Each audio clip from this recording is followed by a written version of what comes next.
We are just awaiting the final print here for Q2 GDP. There it is, 3.8%. 3.8% versus 3.3% expected there. Again, final Q2 GDP print here at 8:30. Again, 3.8% higher than expected versus 3.3%. We also got initial jobless claims.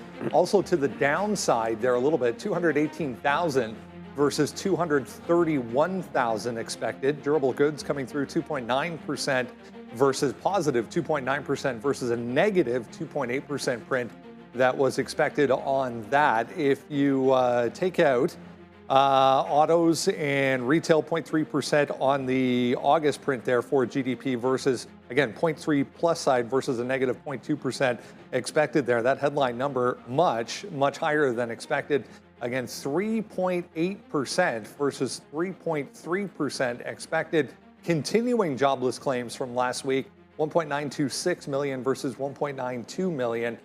So basically in line with expectations.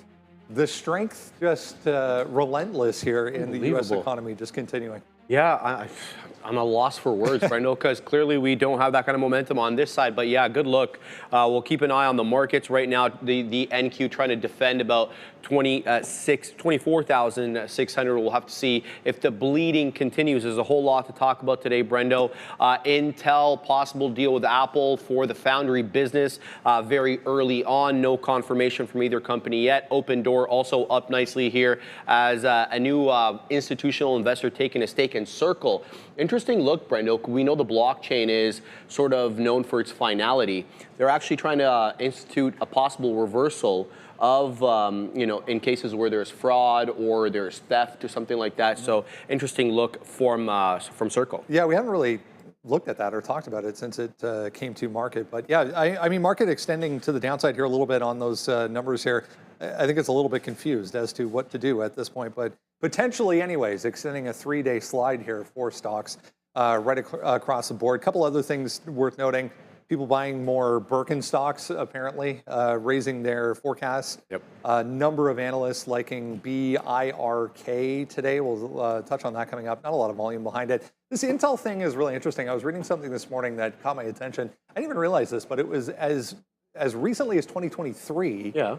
Apple was still using Intel chips in some of their products. So it hasn't been that long since their prior relationship even ended. Yeah, Brendo. Well, there was a couple of things. Obviously, we know the M1, their in-house silicon. They kind of dropped Intel for that. But they also bought their modem business, Brendo, back in 2019. They kind of just usurped it into Apple. So we'll have to see. But specifically, the article that I was reading today has to do with their foundry business. It really, we know NVIDIA invested about $5 billion, none of which is going to go to the foundry business. They're just going to use Intel's chips for their AI servers. But this specifically is what Lip Boutin was talking about. He said, look, there's not going to be investments in the foundry business unless we find a customer who's willing to buy. I wonder if that's going to be Apple. No confirmation as of yet. Yeah, Apple currently still using Taiwan Semi for all of their, I'm just reading a couple of the data points here on this GDP print as well. US Q2 personal spending revised to the upside to 2.5% from 1.6%.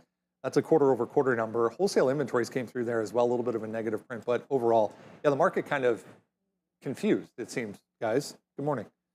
Yeah, good morning. I don't know, good news is bad. Like the US economy grows at a higher rate than normal, claims are lower than expected, and we don't even get a half bounce off the lows there. Like nothing. It's like yawn. It was a complete yawn there. Oklo's smoked. They're down like 16%, and it started. I guess it started the curl yesterday, and now continuing today. Just on this Circle thing, what in the actual heck are they talking about? What you talking about, bruh? Like I want that Russell Westbrook meme for this.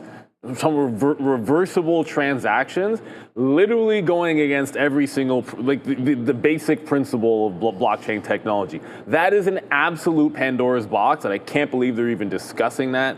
But it's easy. It's always easy to see the reasons why. But yeah, there's fraud potentially.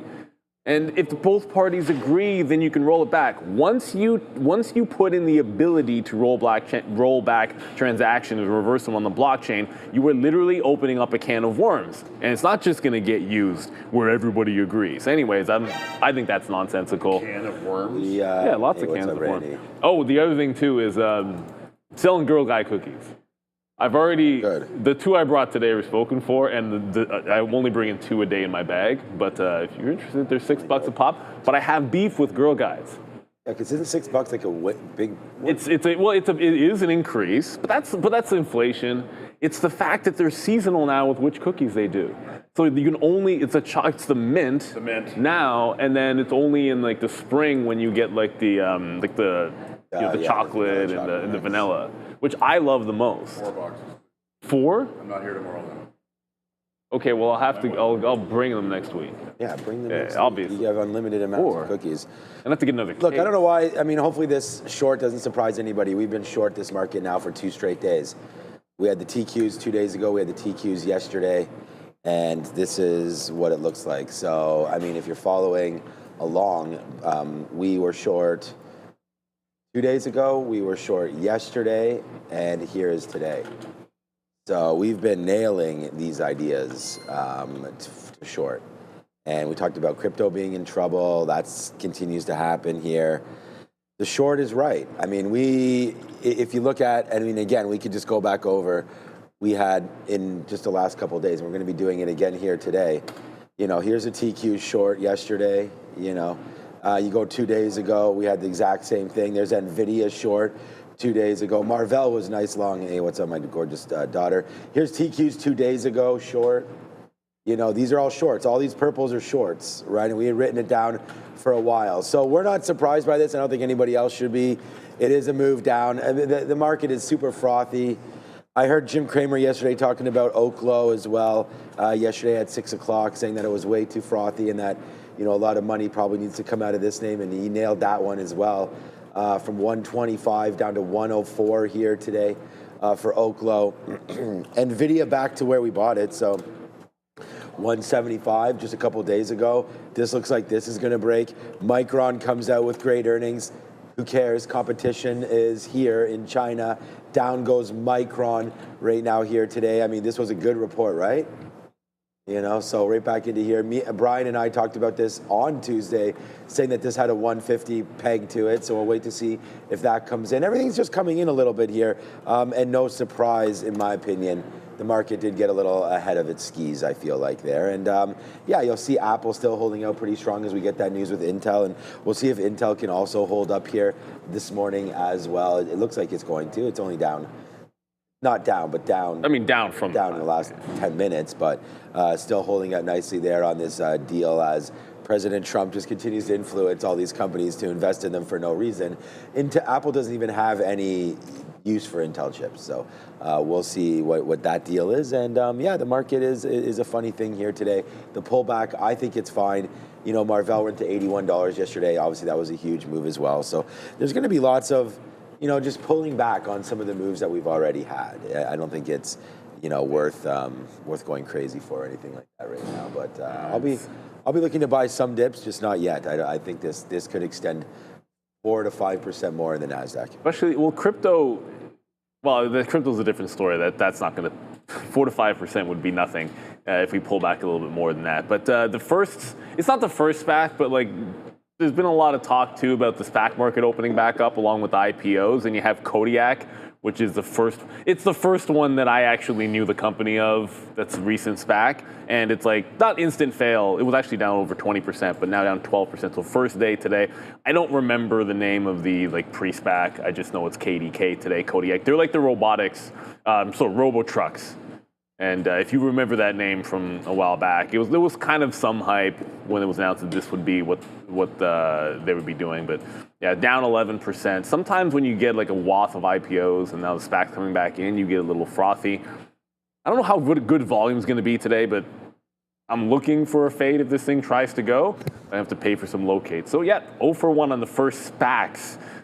Maybe it does a little bit of a pop and you can get a fade off that old $10 level. But yeah, not looking very good. And speaking of crypto, ETH with a flat bottom break.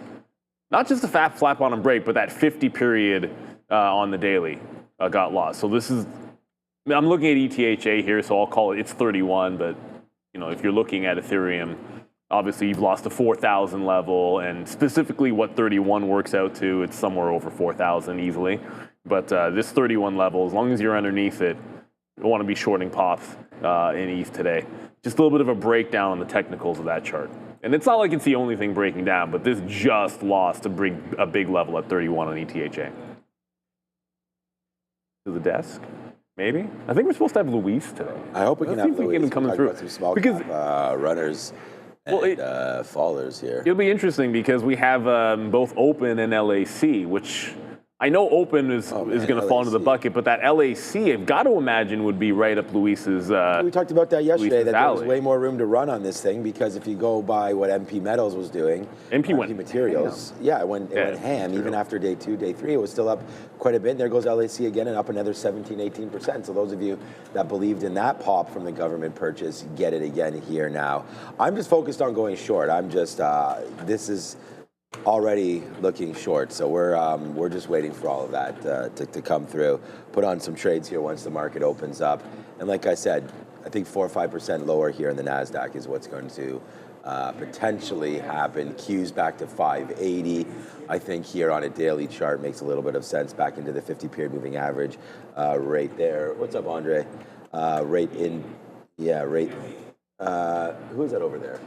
That's Andre. Is that Andre? Yeah. Yeah. There it is. Yeah, thanks, Andre. 575 or so right into here. Feels comfortable if it comes in, right? I mean, popped up, made its way back. Monster pop-up, making its way back. So I would say that, you don't necessarily want to pull back, but it's okay. You'll shake out some weak hands and give us some opportunities to go in there and buy some of the better names. My shopping list right now includes Amazon, so we're going to wait to see how low this thing can go. I think Amazon gets 215, like 210, I think is a buy. We might get that, I don't want to say today, but what day is today? Thursday. We could get 210 tomorrow on Amazon. I think I want to buy if and when that does happen. I think it could happen today, but I'm not 100% sure. That would be that play. And then tonight we get Costco. So we've got Costco on our mind here to see what they're going to report later on today. So if they dip down too, that'll be a decent buying opportunity after the 3rd or 4th day of earnings. So we're just waiting for all of that. And then KVUE, Kenvue, was on a little bit of a run, but still hovering around that $17 mark. So we'll have to wait to see what's going on with Kenvue as well. But okay, I think we can, if we're ready, Andre, we can go back to the desk. Oracle. There was a note this morning, downside right now. I just had an alert go off here. Day lows right now for Oracle. We're supposed to get this EO sign today from President Trump on TikTok to finalize this agreement, I guess. Hasn't been many details, if any, released on what exactly is included in this agreement. So maybe we'll get more of that when he actually signs the EO. But Oracle's had a tough couple of days here to the downside. Yeah, big gap to fill there, Brendo, after the earnings report gap up. Yeah, we'll have to keep an eye out on that. I'm still looking for more details, especially hopefully today in the signing of the EO, about how the algorithm will be managed, which company specifically is going to be managing and monitoring. We know it's going to be Oracle that houses most of the data, as well as all the U.S. accounts for TikTok. So I want more information as well, Brendo. I don't know if he's going to give the technical side of things about the new app, et cetera, if there's going to be any changes or any blackout periods while we transition. So more information. Yeah, one of the latest things I saw as recently as 2 days ago was they're going to let Oracle look, or let the U.S. officials look at the algorithm. Interesting. But not necessarily use said algorithm, but I don't know how that's going to work. So yeah, like you said, hopefully we'll get more details on that. Luis Barbado is with us from Barcelona, Spain, the real trading office over in Barcelona. Talk a little bit about some high flyers once again. Luis, welcome back. Good to see you as always. It's been nice to meet. It's been a pretty exciting week or so, 2 or 3 even. A number of these moving around here once again in the pre-market. What have you been looking at recently? I just have my eyes on this pepg right now. Yeah, that's one of the ticker we're looking into. I have to say the cycle, the crazy running cycle, parabolic movements for last 3 weeks ago, something like that, it has been finished. It might be finished probably, and we are seeing more stocks going on the downside, on the backside. So we are popping in the pre-market, and once the market opens, we are coming back to the normality, to the average movements where 70% of the small caps gapping up are bleeding, are going down during the market session. So it's more normal market as it was not 3 weeks ago. Yeah, why don't we jump over to your screen here and we'll have a look at what you have on your screener and on watch here this morning. Walk us through this. Yeah, 3 main watch for us today. One is pepg, as you said. This is an American company, 28 million float. It is bleeding on the downside right now. We are shorting this from the backside once it failed highs. And we will keep shorting if we see any pops to 650, 660, 670 area. That's our safe area to short. We believe it's going to open and it's going to end up on the red territory after open. As far as some of the little ones are concerned, and I mean little ones as far as float, we've seen that we've gotten to the point in this cycle, I think, where the really, really teeny tiny ones are starting to go again. Give us a couple more names here you're looking at. Second ticker that we will avoid is sprc. We will avoid unless it goes parabolic. This is an Israeli company. It's a nano float. It's 500,000 shares float only. So we will avoid it, but we'll monitor just in case it goes parabolic as it did some months ago. So we will monitor this one, and we will trade also evac. This is a Danish from Denmark, a Danish company. It has to rotate already 8 times, 9 times the whole float. So it's a lot of rotation float here, but it seems we are on the backside as well. So we will wait for some pops to load shorts over there. And in the last choice, we have LAC, we have it here. This is a Canadian company, actually, and it's the second day running up. So we will wait until the market opens so we can fix some risk levels, probably highs around 70, I think it was 750, something like that is our short saved area. 730, 750 is to short, and 8 is probably the high that we might see today. If it goes over that, we might see another second running day, positive day for this company. We've spoken many times in the past about the reversal aspect of these, and that one, LAC, is actually a really good example of this. 2-3 days worth of a move here, maybe coming to an end. We'll see how it plays out. But just run through again your criteria. What does it take to really say, okay, this is done for the day? Well, first of all, looking for the backside. When we see new lower highs, that's the first very basic technical thing we're looking into. Second is a shift of volume. We see in the volume going to other stocks. So the traders, the algorithms and everything is paying attention to other stocks. So this stock is getting lower volume, lower attention. It's more likely to go down. And third, we look into the VWAP a lot. I mean, if it's trading above VWAP and above opening price, most of the traders, most of the algorithms are looking for longs. If we are trading below VWAP, below open, a lot of systematic traders are looking for a short. So these are the 3 main points that we look for the reversal trades. We've seen some of these crypto treasury type plays come and go. That whole fad seems to be fading at this point fairly quickly. I haven't seen any today that have caught my attention in that aspect. But if you start to get to the end of a cycle where something specific to a topic seems to be running out of steam on a day when the overall market seems to be a little bit heavy again here in the pre-market, are you more eager to go towards something like that looks weak right out of the gate? Yeah, absolutely. You're not looking for short something that looks strong, right? You're waiting for, as I said, shifting volume to other stocks or other topics. As you say, we had like 2, 3, 4 weeks where any news related to a company putting some of the treasury into any blockchain matter, it will go parabolic high. So it seems that this has been over for the last days. So let's see what the next topic would be. This is the good point with the small cap, that we have always some sector, some news related moving volume from one side to the other. When it comes to a day like this, I mean, we threw out a couple of names there. Let's get a little more specific here. Not necessarily, the good part about this idea is you don't necessarily have to have a long list of names and let the trade actually come to you. What are you looking at going towards the open here? Absolutely. It's better to narrow the names in the opening and have a good scanner for after the open. We have this scanner, which is a pre-market gapping up with volume, news related and everything. But after the market opens, we look for other scanners like this one that tell us anything that moves over 10, 15% with high relative volume. Then we go to the ticker itself and we see if it has some good data to bleed or to keep going higher and become a parabolic stock. So it's important to narrow the names and the levels that you will trade before the open. And just wait the trade comes to you. As you say, this is very important. Don't feel the FOMO. Don't try to jump because you see something is going down, because it's better to be in a worse price, but in a better timing sometimes.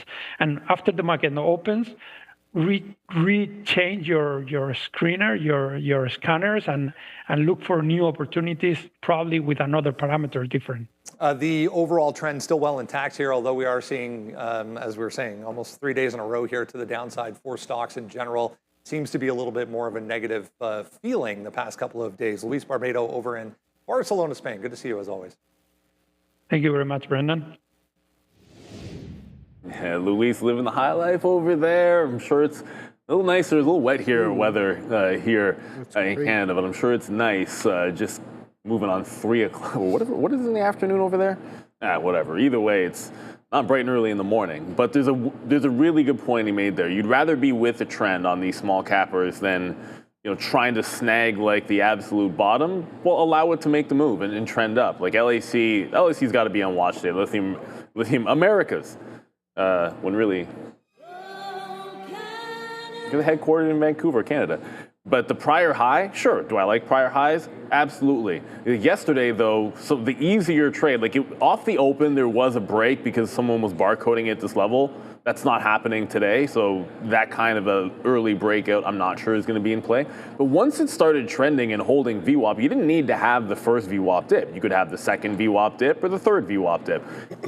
Obviously, the early ones ended up being better, but allowing it to set itself up on strength, I'll look for that again today. If I miss a dip buy or there is no dip buy, and then later on I can see it holding VWAP, then I'll jump into that trend line. And that's the thing. If a small capper is going to be good all day long, then oftentimes being patient and joining the trend is going to be a little bit easier than trying to pick tops and bottoms. We got some upgrades and downgrades to get to. Let's see, make some guesses. Maybe Micron will be on the list again, because when you have earnings, usually you have some action.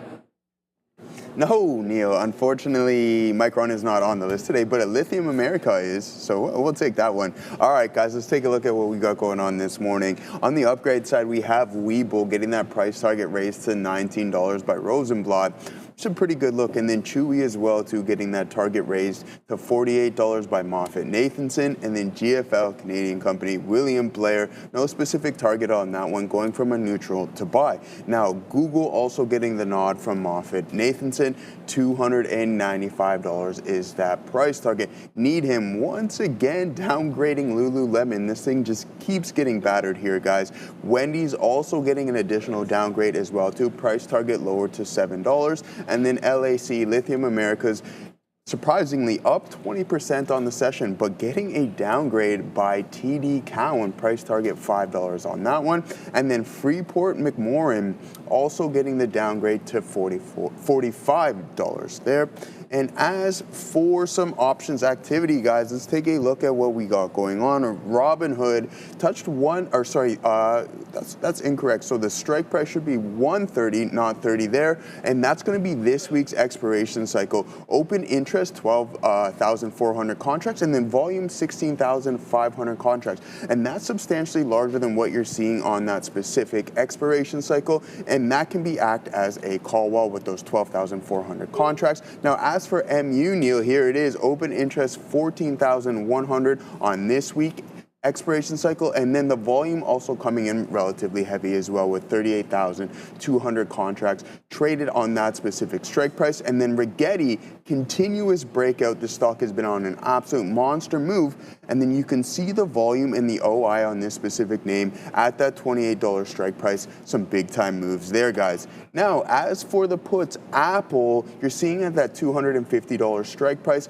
The volume, there's always going to be a little bit more volume on the call side, but when you look over onto the puts, there can be two ways that can work out. You have the writers who had all those out of the money contracts, and then they're allowed to collect the premium there. So you have 57,800 contracts at that specific level, and the open interest is still sitting around 15,600. Now, as for the Qs, it's quite a bit of volume on the put side, but once again, you'll always see more on the call side, but the open interest is interesting at that 595 strike price, expiring this week with the volume around 31,500 contracts being traded. And then Reddit, going into the close, started to sell off aggressively, so we wanted to take a look at that. At that 230 strike price, you have volume of 1,000, not substantial, and open interest of 1,000 as well too, but it's substantially larger than what you're seeing across the board on some of those puts, guys.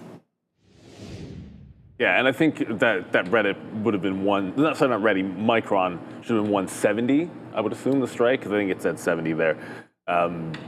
I don't think it's going to either one of those. So that 170 not going to be much use tomorrow at all. But we do have CoreWeave on the news right now, as you guys are seeing there. CoreWeave winning a new OpenAI deal worth up to $6.5 billion. Little bounce. And remember, everything was down, right? So it's going to be down 4%, but it just caught a bid. $5 to the upside, pulling back already a little bit here. So total value of agreements worth up to $22 billion. Let's see if the good news actually holds this one up here, because like everything else in AI land, it is pulling back today. So down 3 points, but that's a good deal there for CoreWeave. You're starting to see those monsters. At least the interesting thing is when you hear the deals with CoreWeave, they're all massive. It's not like when we get a quantum, there's a deal in the quantum space, and it's smaller than the contract of like a right tackle in the NFL, maybe a left tackle in the NFL. Like, this is substantive there for CoreWeave. Still down 3.5% because realistically the market is down. And the question is any good news really going to be able to lift it into the green? I'm a little skeptical unless this market can turn around. I've mostly faced it. Unless it's a small cap, I'm looking fade today. I think that's what it was the last couple of days. Like yesterday, 2 days ago, BBAI was the long. Yesterday, you had LAC. We'll see if Open or LAC can do that again today. But there weren't many longs outside of small cap runners. Yeah, this market fits like a glove, man. I mean, we've been selling selling our BBAI at the right levels. We've been talking all the right stocks, and it's just going to continue to happen. Hopefully here today, we'll take some shots when we see shots going through. I just want to see just real quickly who's here right now, because we're getting a lot of love in the chat right now. So I want to say a big shout out to everybody's here. What's up to Dan Gale? Thank you so much. You're welcome for all the work. I mean, I'm just glad that you guys come back all the time. So thank you so much. Andrew Sandoval, happy printing today, champ. Happy printing to you too. What's up, Salvador? Eduardo is here today. Thomas Condo's here. Yeah, we talked about condos yesterday. That was fun. Yo, Sebastian, what's going on? Where's my guy Ozan right there? Dinkelberg, Andy's here. Douglas, Gworev is here. Checking out is here. Well, please check in a little bit more. Hi, as you wave to us. Hey, T-Money. Here for you, T-Money. You are the boomerang. There he is. What's up? Ozan is here as well. Gary, everybody. Ichiro is here. Yo, we need Ichiro on our team. Vladimir Guerrero is in year 0 of his monster deal that we signed him. When the Blue Jays need him the most, right now, he is batting .184 in the last 10 games with an on-base percentage of .240. Vladimir, do something, my guy. I ain't worried about that. Do something. Worried about that at all.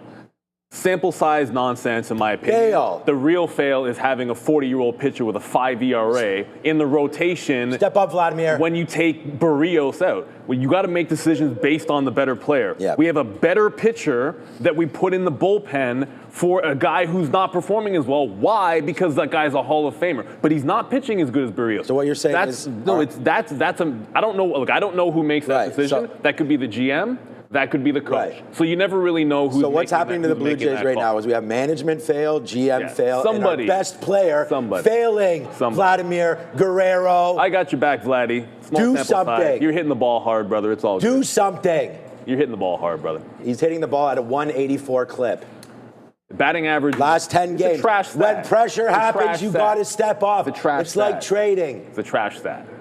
Be a player. Be a trader. Let's go. I will forever. I'm going to take the other side. I will forever defend. I'm just taking stats. No I'm only talking the last 10 games. Exactly, and that's a Right. small sample size. He needs to step I don't up. worry We're about that bleeding. stuff. We're bleeding. I don't Step worry up. about that. I don't Leaders, worry step about up. that. You have good ABs. Oh, man. And you're hitting the ball hard. That comes with it. That's the way I take it, man. I don't Struck out react that yesterday. Got kicked out of the game.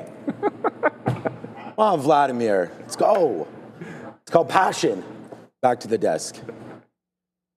That deal's going to blow All up in right, there. Brendo. Completely agree, by the way, to all of that. But go ahead. That was an intense argument there, but I do like it. completely agree. It's ridiculous. 66.92, guys. That's where we closed out yesterday on the ES December contract. We're obviously well below that right now, 66.58. So we're already weaseling in to that 50-point area. In fact, that is the overnight low, 66.53. So look, we'll use that as the first area of support. It looks like we're going to lose it, but we'll say 66.50 as our first area of support. If we bounced off 66.50 and start trending back up, we'll use the overnight or yesterday's close as resistance, which is 66.92. If we keep selling off, though, then we're going to definitely be looking at that 66.25 point area, Brendo, as that second support level. Wasn't much of a reaction, but we'll do a quick recap here, and then we'll get into the watch list market continuing to slide to the downside. If you missed it, at 8:30, 3.8% higher than the expected 3.3% on the quarterly final Q2 GDP print. So much better than expected there. We also got initial jobless claims that came in a little bit lighter than expected, 218,000 versus 240,000 week over week. Continuing claims 1.926 versus 1.925, basically in line with what was expected. Again, we're at basically session lows here for the overall market. If you haven't done so yet, jump down to the description of this video. Top link in the description will get you to the sign up page for the watch list. Absolutely free. Every single day comes right to your inbox with everything that is moving around in the pre-market on it and why. Let's talk a little Intel and Apple. I mean, this was late in the day yesterday. We get the pop into the close, continues after the close yesterday. We're coming off in a hurry here for INTC currently. I mean, they're talking. Are they not? Are they? Is there going to be a deal? Isn't there? As you and I were saying earlier, I mean, you got to go back to just 2023 to revisit their last arrangement or relationship as far as chips are concerned. Nothing on the actual chips front. I can't see Apple going back to using Intel chips. To be honest with you, Brendo, I don't think strategically they want to do it, but if in terms of maybe investing in America and pleasing the administration, I can see a little bit of a path there. Let's talk about the story, though. Apparently, Intel is the one that's approached Apple, obviously, for potential investment as part of efforts to stabilize and revive its struggling chip business. So that's what I meant when we were talking about the foundry business earlier on. Discussions also include the possibility of a closer collaboration between the companies, though talks are reportedly still very early on and may not materialize into anything. The Apple talks follow about a $5 billion investment from NVIDIA. We know SoftBank threw $2 billion at Intel as well, and obviously the U.S. government now owns 10% of Intel. Intel's foundry strategy, once envisioned, as that core growth pillar, has struggled to attract enough outside clients, and Lip Bhutan said, look, we're not spending any more money on these foundries unless we find a new buyer. So as with respect to the relationship between Apple and Intel. Apple used Intel's chips for its Macs for years, but transitioned, Brendo, to its own custom silicon back in 2020. Apple also bought most of Intel's modem business back in 2019, but has largely moved away from dependency. And the case is really, while Apple's unlikely to return to Intel chips fully, Brendo, a financial deal could align with the broader push, as we mentioned, to showcase, that U.S. domestic production. Yeah. We'll have to see if that ends up being the case. Yeah, 100%. That's the aim, to bring everything back to America. As we've been talking about, just reading here an interesting note on XYZ. Didn't do anything on this, but Square. Katz. Have you ever been to Katz Deli in New York? I haven't, but I've heard about it. I don't know why this is a headline, but Katz is now using Square payment products. Interesting. Caterpillar? No. Oh, I missed it. Yeah, not cats. But look, this didn't make a ton of sense. Like, is this like a new thing now where you're asking other companies, please invest in us like everybody else is? Like, you got NVIDIA, you got SoftBank, you got the U.S. government. So Apple, why not? So I don't necessarily get it. There's some discussion in the chat about the possibility of Apple going back to using Intel chips. Intel or not using. I mean, yeah, using, but when you're doing your own chips, getting fabrication, you're not getting fab clients. I said this before, but it bears saying again. You're not getting fab clients on high-end chips until your own high-end chips are being fabricated by you. Right? Like when you have confidence in yourself to fabricate your own high-end chips, that's when you're probably going to be pulling these clients. So I think that's the headline that's going to matter. I think in the afternoon yesterday, I was kind of like, well, look at, if we hold on to this, it's not really 30 even, like this dip in the prior support, like it's like 30 and a quarter. If you hold on to that, then this rounded bottom's kind of okay. It's already selling off with the market into this news. So even if this was going to be positive, the first look is always the whole red to green play, like the prior day high. You're already at the prior day high. So you're going to know pretty much at the open whether it wants to hold red to green. And if it goes red, I mean, maybe the first bounce spot would be 30 and a quarter. I don't necessarily see an obvious short here because the prior highs are way up there in the 33 range and you're now trading at 31. So this one's not a pop and fade for me because I feel like the levels at which I would have done it are gone. Yeah, this is the one moment that I think we can maybe look for a long at some point here in Intel. I mean, it's getting faded all the way back down in here. So I don't want to look here. I wrote down on the note today, you can go find it at Trader TV, Sean on X. I wrote down 29, like honestly, just to see if this can come back in. I mean, it would only mean it's coming back into where we were yesterday, sort of yesterday morning. We got some great news. Obviously, yesterday was front run ahead of that Apple news, and someone knew something about it because all yesterday we were like, why is Intel continuously going up? Their new CEO over there is a deal maker. I can't recall the name. It's Liputan is there, but they've, that's the deal maker attitude, and he's getting money from all over the place. So we got to support that. And if there is something here with Apple and Intel, I think any kind of tie-up that might happen, including foundry business that may help package up the products for Apple with Intel is probably a decent idea. So I'm already thinking this market bleeds a little bit here today. It's already, down slightly, 0.6 or 0.7, sorry, right now in the market. So that's not a great start. So if something falls down, I think you want to go long a name that has juice. And we know that Intel does have juice right now. So for me, I know 29 is a big call from here, but Intel's just going red now. So 29 loses $2 on 30. It is a big move, but it's 7-8% down. I think we can get that in Intel today. We get it when there's good news. Today the market falls. Let's just wait to see how dramatic this gets. But just like yesterday where we nailed the Alibaba bottom, we waited around for it. Alibaba yesterday was up 9%. It fell back in. We waited for it to bottom and we caught a $4 winner back to the upside. So I think Intel is of the same ilk here today where wait for a move to make a down move, and then we'll be able to see if we can at some point grab some sort of a bottom. So that would be the one play for me here on Intel today. I sold some the other day right around here, a little lower than where we are right now. And I'm done selling in the TFSA or the longer term swing account, whatever account you guys are in. I'm waiting for that 36, 37 mark. And I think that's going to be a good spot. So, all right, the market does need to go both ways. Goolsby's saying inflation a little worrisome right now, stagflationary environment, still optimistic on the golden path here. So maybe the path for the rights to go down. So, stagflation after 3.8%. Yeah, exactly. I don't think that's going to be happening. Google, apparently some sort of news happening right now, but it doesn't look like it's some sort of reforms to the App Store here. They're asking some court something, but doesn't look like it's moving right now. So I just heard that in my ear. But Google down again. This is another name where it's not on our list, and we have lots of time here today. We have 4 more big stories, but this is also, gave up that top, right? I mean, NVIDIA hit 185, 185, 185, 185. This one hit 255, 255.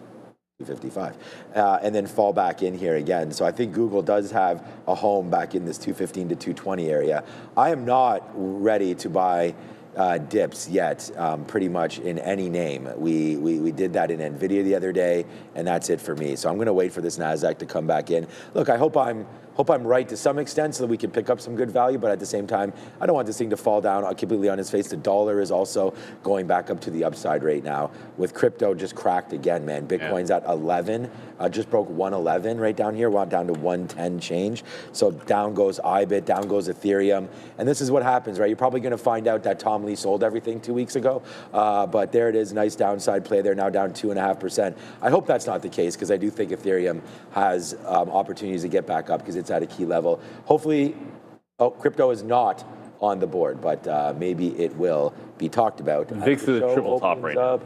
The VIX, okay, the VIX is triple top the last 3 days. Well, I'm looking at UVXY because that's what we chart here on our platform, but literally right at that top. Like if we don't pull back from here, this is a breakout, kind of been coming for a little bit of a while. Hopefully you'll find some small cappers that don't care if the market goes down all day long. Can OpenDoor be one of them? Just reading more details here on this CoreWeave deal with OpenAI, expanding the agreement to $22.4 billion total. It's the 3rd time they've expanded this agreement between the two, so $6.5 billion more, as we were saying. CoreWeave has also added OpenPipe and weights and biases and pledged 1.5 billion pounds to the UK AI innovation push as well. So a few more details coming through for CoreWeave. Here's OpenAI. This popped after the close yesterday, all the way up to $9 on this 13G filing, showing Jane Street accumulating quite the position here in Open. Yeah, we were talking about one institutional investor offloading millions of shares, Brendo, over 2 days. Now we've got some people adding. Jane Street, as Brendo mentioned, disclosed a 5.9% stake in OpenDoor, showing, that institutional confidence. That stake equates to about 44 million shares. Open's already gained about 414% year to date.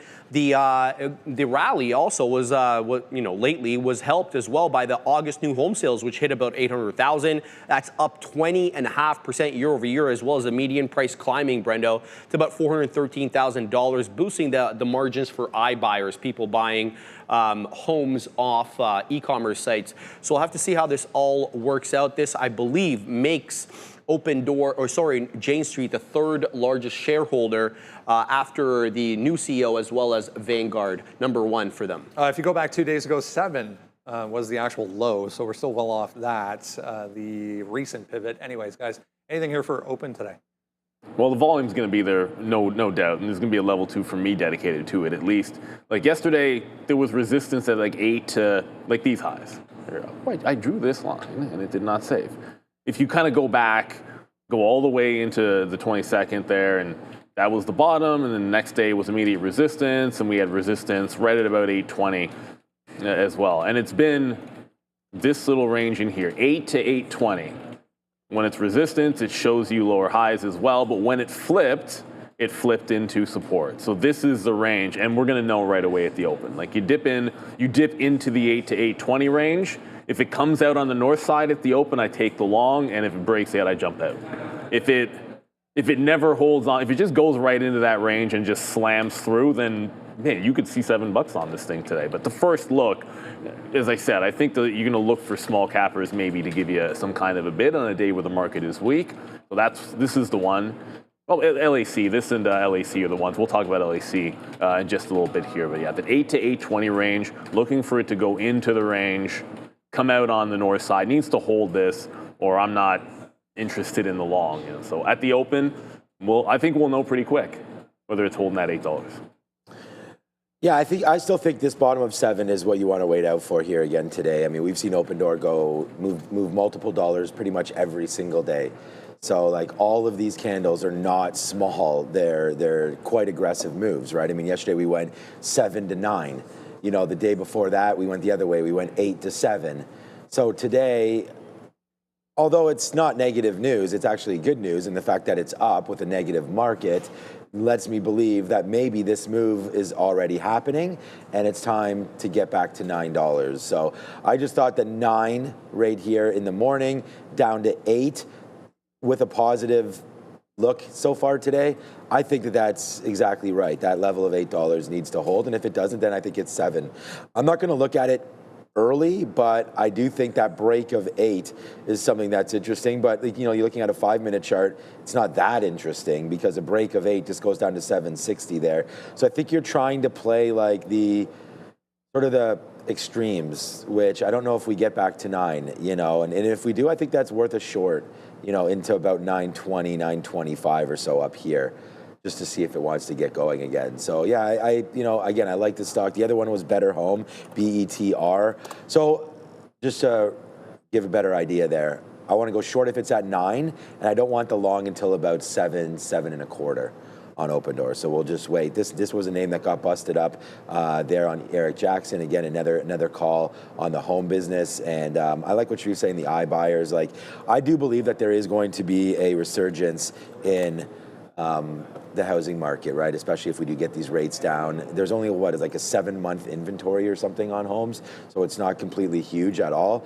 Fannie Mae yesterday, we talked about sort of the huge increase that this stock has had. It does make that bump back down in. This is I was telling the guys back there, I think I want to buy this name in between 11 and 12 somewhere. So if we do get another move down for Fannie into this 1150 or so, I think that's a buy spot there. So that's what we're going to want to do there. If this is a little more interesting to me, for a longer term hold than an OpenDoor. So I think Fannie Mae is something down here between 11 and 12 bucks. So that's what we're gonna wait to see if that can get down there as well. Did CLSK, I think CleanSpark today did something with what? CLSK. Clean that's Spark. right. Yeah, why didn't it? Oh, okay. I must have, did I hit the Canadian one? It's Blue Ocean's the first on the drop down, always. You know, always drops down. Okay. I thought I heard something about Bitcoin with these guys earlier today, but maybe not. So down 4% there. Oh, yeah, there it is. Blue Ocean down there. Clean Spark. Okay, that's a nothing burger. Yeah, crypto is sucking, but it is making a little bit of a bounce back right now. Someone in the chat just mentioned right there, nice little recovery right there for BTC. So market still going down. Bitcoin trying to recover a little bit. Is the same true with Ethereum? We don't have, like I said, we don't have crypto on there, but we will get to it. Ethereum kind of hovering around a key level as well. All right, it's Oklo time. I heard about this on Kramer last night. Yeah, boy, it's getting hit here in this AM. Yeah, I mean, we're trying to hold 110.50, I guess, right now, but down big time here for the, I guess, formerly chaired by Sam Altman nuclear company here for OKLO. Still a decent amount of room if you zoom out here to the downside to go here. Yeah, Brendo, this is interesting. They completed a good test yesterday, and Goldman also chiming in on Oklo, so we'll start with the test that they completed. They completed something called a full-scale flow test of a prototype fuel assembly made specifically for the U.S. Department of Energy's Argonne National Laboratory. The test measured the parameters such as the pressure drop, the coolant flow distribution, and essentially what it does is it proves real-world benchmarks against their simulations.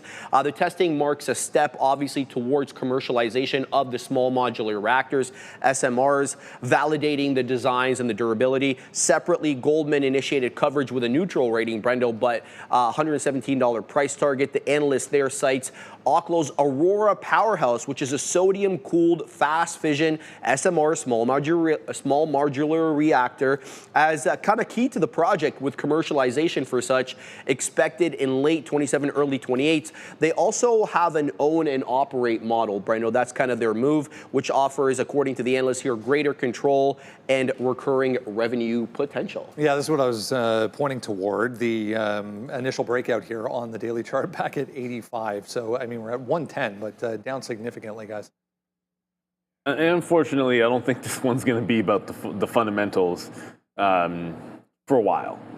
You know, the time comes where I think people start paying a little more attention to that when it comes to stock price. But yeah, we got a question about this in the afternoon, and I suppose there won't be a flat bottom break on Oklo because it gapped through everything, more or less. I want to point out there was some large chunk size selling at like $116. In the pre-market, so like that might be a thing, but that flat bottom break was all the way at like 120 to 121, like in this range here for the breakdown. So yeah, I mean that, as far as I'm concerned, that move happened. So as far down as we are now, like I wouldn't mind even looking for just like a reversal bump if you see close to that 100 level. It's a psychological, it'll be SSR because it's down over 10%, but yeah, I mean the flat bottom, sometimes it just gaps on through it. And I don't know, maybe it could bounce like $10. If it bounces $10, then it would be interesting for me to look at. Otherwise, I think I'm passing on Oklo today. Yeah, I mean, 100, I think, for Oklo is where you want to look at, and could get that today down another 10%. I hope not. But, you know, small modular reactors are the thing right now, and that's what they're talking about with Oklo. And why not NuScale, which symbol is actually SMR, and they've been getting killed as well as of late to the downside there. So here's SMR. You know, it looks like it wants to get into this area as well, between $32 to $34. So that's going to be a good little dip buy area, but I don't think so. I'm going to wait for this little gap fill to happen, right? Back down into $30. It's like on days when the market's down and all these stocks are red, that's the way you're supposed to be looking. In my opinion, you're not supposed to be looking long right now. This is just what I'm doing. So I'm not going to be looking anywhere long until we get dramatic moves. So what you can do is just mark them down. It may not happen today, but if you get more dramatic pull downs, right, in stocks that you like, then this one, again, if you're not in the energy space and you do believe in some of these nuclear plays for powering all these data centers and everything like that, remember, none of them are making money yet. You're going to have to take shots if you like it, and I don't think a shot is required yet.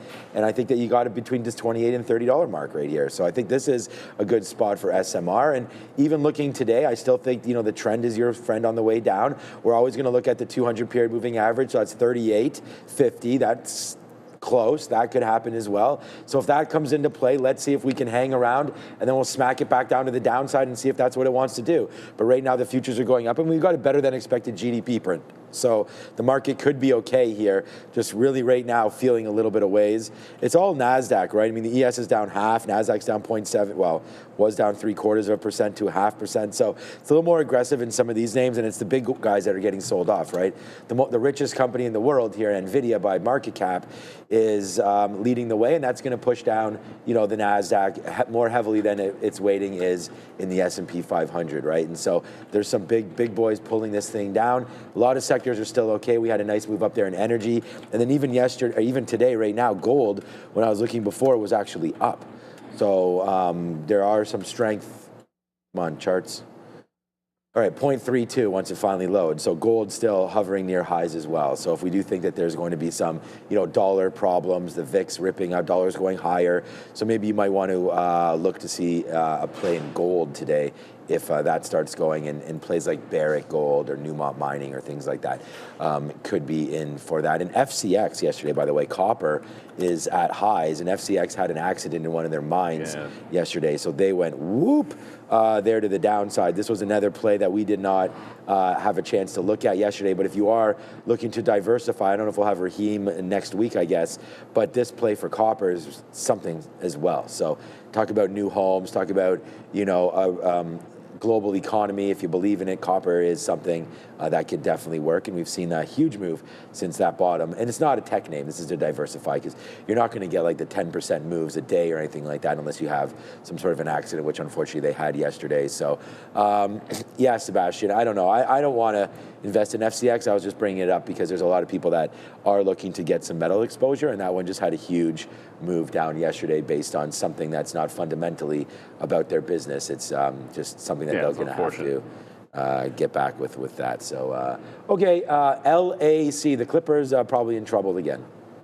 Yeah, another gap to the upside here. Daily chart still just absolutely crazy after the move we saw yesterday on the government note. Here we are now pushing $7. Better part of 20% at the highs this morning. We're off from that, though. Yeah, we're trading this on the midday show yesterday as a small cap gapper, Brendo, even though, you know, technically Definitely doesn't not one of those. fit the category. So here's the deal. If you missed a headline yesterday, the Trump administration is in talks to take another stake in LAC, Lithium Americas, which seeks about a $2.25 billion government loan for its Nevada lithium mining project. The Department of Energy is reviewing the conditions to protect taxpayers, potentially requiring stricter terms. Officials have voiced concerns over the viability of the project, right? And the potential risk that taxpayer money may go into a very volatile lithium market, really dominated by the Chinese. So it's basically about the Thacker Pass project, which would become the largest known lithium deposit in the U.S., obviously reducing reliance on foreign suppliers. This was initially championed by the Biden administration, who supported the project, with GM, for their part, committing $945 million to help bring it online. But here's GM's role. GM is actually under some pressure here to maintain its commitments as the exclusive lithium offtake partner. So the potential conditions include a take or pay agreement, which would obligate GM to actually buy the lithium from Lithium America, even if they don't need it, which would obviously ensure good revenue for Lithium America, but may hurt GM. Without finalizing the loan, Brendo, the Trump administration seeks possibly or more rigorous terms. If there's no deal that's in place, they would have to halt construction at the Thacker Pass project and have to furlough about 800 people, which is not a good look. We were talking lower lows earlier this morning with Luis over in Spain. That's looking a little like one here, guys, for LAC right now.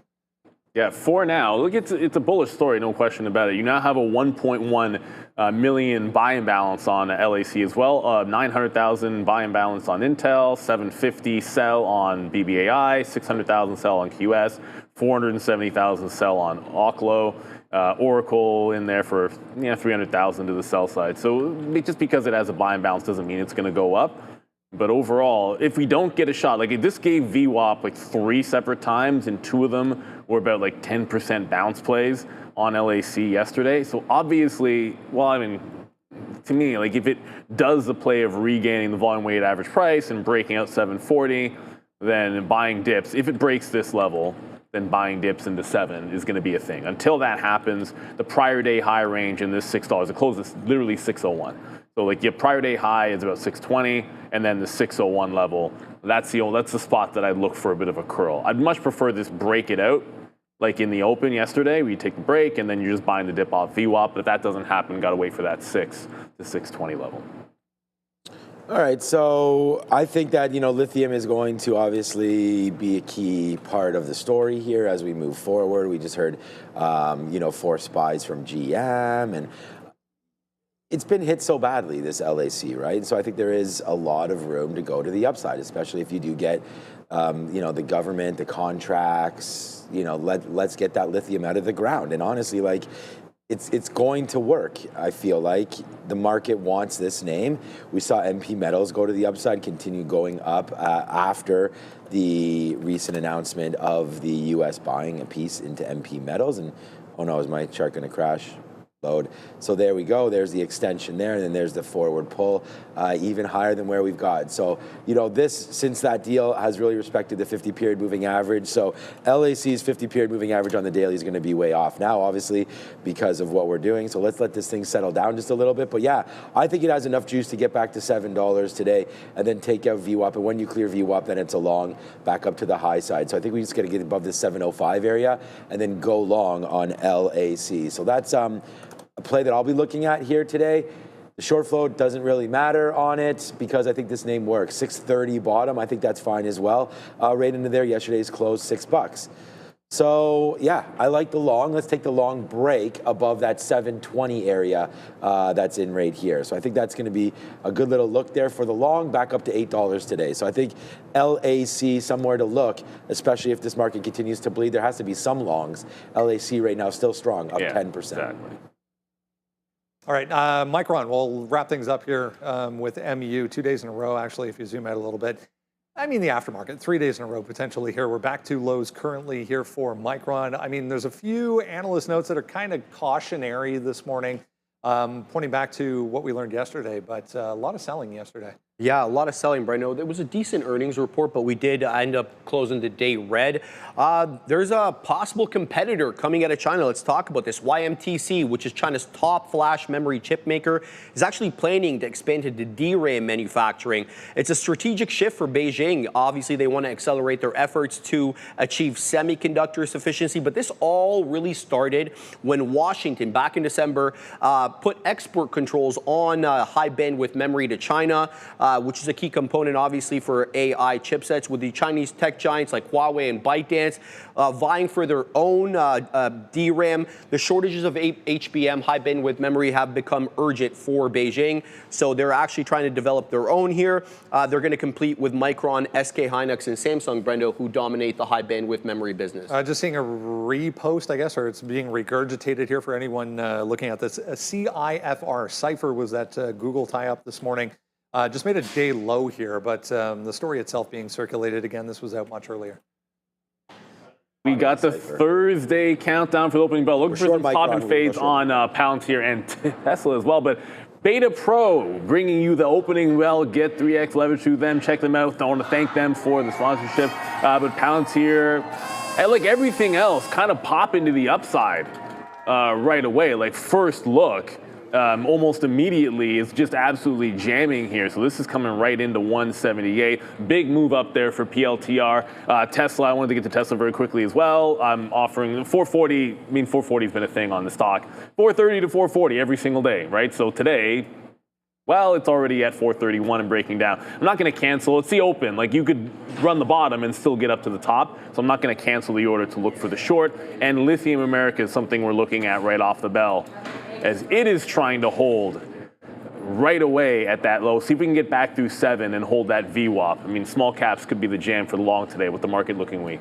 All right, so we didn't get to go over Micron too much, but I like the short between 160 to 161 with a break rate here of 155. Andre, if you got to go to my screen here, right there, 155. So 160 to 155 break. We're going to see if that comes in. So I'm waiting for Micron to get to that low, which it looks like it wants to do. We should have shorted 158, obviously, in hindsight there. The other play, of course, we wanted was the short of the Nasdaq. I mean, there it goes. We had written down 100, but that's when it was at 100. Now it's way down, so we're going to have to try to fade something there if that does come into play. So Micron there. And then Ethereum was the next play to go short. They're getting close to those levels as well, but the 200 period, we still need to get up to there right now. So not into anything yet. And then we also wanted to play Intel if it did dip, and it's not. I mean, it had that dip early. At least we were like, okay, if there's going to be a strong name, it was going to be Intel was the one that we were going to try to pick on. But right now, we just got to wait, man. OpenDoor. Let's look at something that might be moving around a little bit here. Yeah, OpenDoor back into $8. Yeah, not really doing too much. LAC's trying to go. Is LAC trying to go? I mean, it's up back through 7 here, trying to hold on to VWAP. So this one, it might be the first. We'll see. I mean, it's starting to struggle at that $7 level. Just as I was saying was catching a bid over 7 and the volume weighted average price, there it goes. It starts selling into VWAP, unfortunately, there for LAC. Wow, Tesla. Okay, well, now I'm canceling the offer on Tesla. You can forget about the pop when it just dropped through 430. So Tesla is tanking. I wanted to double check on Apple. Apple's holding up pretty well. So Apple's actually still green. This is the only the only Mag 7A. It's the only Mag 7A I looked at this morning. It's green. If there's another one that's green, don't at me. But Apple was the one I was paying attention to. Holding on to yesterday's lows. If you're holding on to yesterday's lows, that's a very good sign if you're a big cap tech company. So Apple, for now, deserves to be in the good bucket. Come on, LEC, do something. I'm still waiting for Micron. I mean, we should have just shorted it right away, but it just got into 155 and didn't do much there. So I don't know. I'm trying to follow. Like VWAP right now is 157. If we can get a climb up into 157, maybe we can start the trade there. But I'll take a small piece. And it'll be a small one if it does pop up into that area there, 157. I do have many higher offers than that, up near 160, but we didn't get anything near there. So I was trying to use the 200 period moving average, and then some of those closes from yesterday to fade out on Micron as there's more competition coming in the space, right? There's some Japanese outfit yesterday that's moving into the DRAM space, so not a great look early there for Micron, in my opinion, anyways, right now. But yeah, just looking at these futures, maybe there is a way that we can get involved. I still do want to get short the Qs. It's just a matter of where and when, right? So we got to wait for some kind of a pop back into this area right now. Nasdaq's only down 0.7. The market's down half. What was pretty... I don't know who's hitting that. That must have been a mistake. What was that? Right there, we have 10,000 watching, so thank you for all of that. Hopefully one of us will get in position at some point. 314 and change right now. JP Morgan holding some highs right now in the day. But it's just really, the only thing that I'm seeing is Tesla is making a continued move down here. This is down now $10 off the open, so that's not good. Now down 3.5% as here we go, downside for Tesla. So this is the one here that really seems to be motoring. And damn you, Qs, man. We called this short, but you know, bold move early to go short, I feel like, when it's already down 0.7. But yeah, it's going right now, man. Maybe 99.40, 99.50 if we get back up there. But no love right now for the TQs as the market continues to go down. Yeah, the market just continues to flush. You said it with that Tesla there. OpenDoor maybe, because LAC doesn't seem to want to hold that 7 level, but we now just had a close. So $8 held. That was the range I was looking for. 8 to 8.25 was the range. As long as we can close holding this $8 level, I'll take the first shot there. I thought it was going to be LAC because it's still battling that $7 level. If it can catch a little bit more buying, there it goes. So I know I'm kind of on OpenDoor, but I just saw the corner of my eye LAC go, and I had to get over to that one to try to pick it up, and I might have just missed it as I was looking at OpenDoor. So I'm going to try to get this one off at $8. Going to throw a stop in here. Just needed to close above 8 here on a 3-minute, as it's been nothing but downside even for this small cap name, unfortunately. Yeah, just not the strength, not the strength enough to short any of the pops that I was looking for, which is part of the game. You know, if you're looking to short pops, you don't always get what you want. But LAC, I just got some 6s as that one's trying to hold. So it made the break, it broke that 720, buy it VWAP, prior bar low was gonna be the out, kind of like always. And let's see if a small capper can actually do something here off of the open. Because really it's just the market tanking at this point. Like Tesla hasn't even caught a bid yet. 427 on Tesla. It's crazy. Man, we nailed the call on the short, but we're not in it, right? So right now I'm going to go into something Ethereum. Right now I'm going to take that short. It's one of the names that I've really thought about, you know, the short. So it's here, so we're going to take it. It's my first position right now. Short ETHA.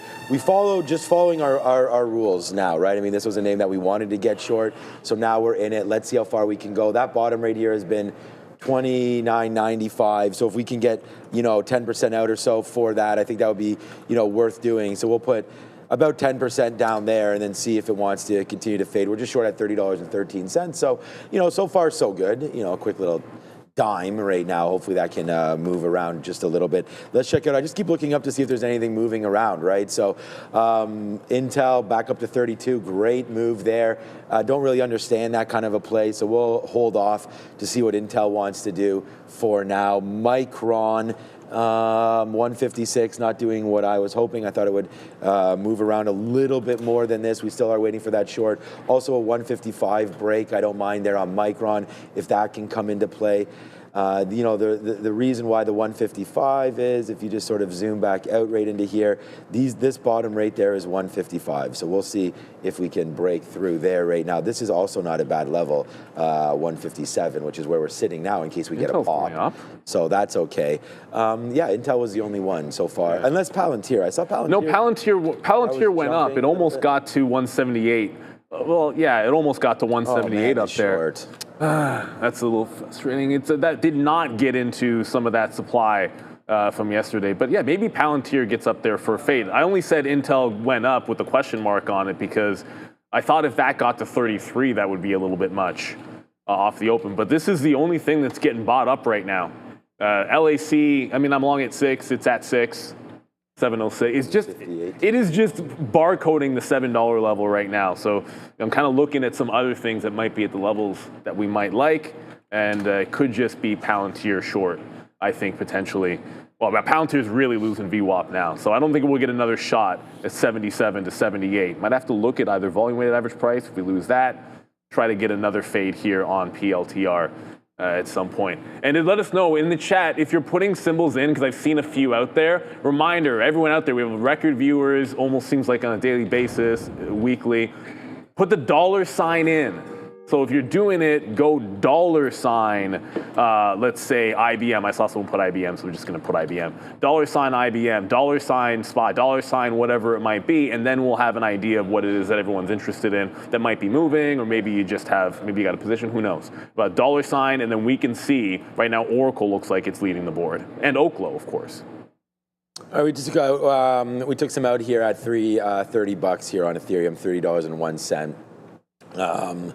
You know, just took out 5%. So hopefully this can fade back here, and we do got the short that we want here for ETHA. I mean, this is broken below the levels that we had sort of mentioned here, even on the daily chart. So this is why we wrote it down. We had broken through. We're looking for a short here. We've been calling this short for a couple weeks now, so it's nice to finally print. Here we go. We are at 96s. We just need a bid. There it is. Yes, sir.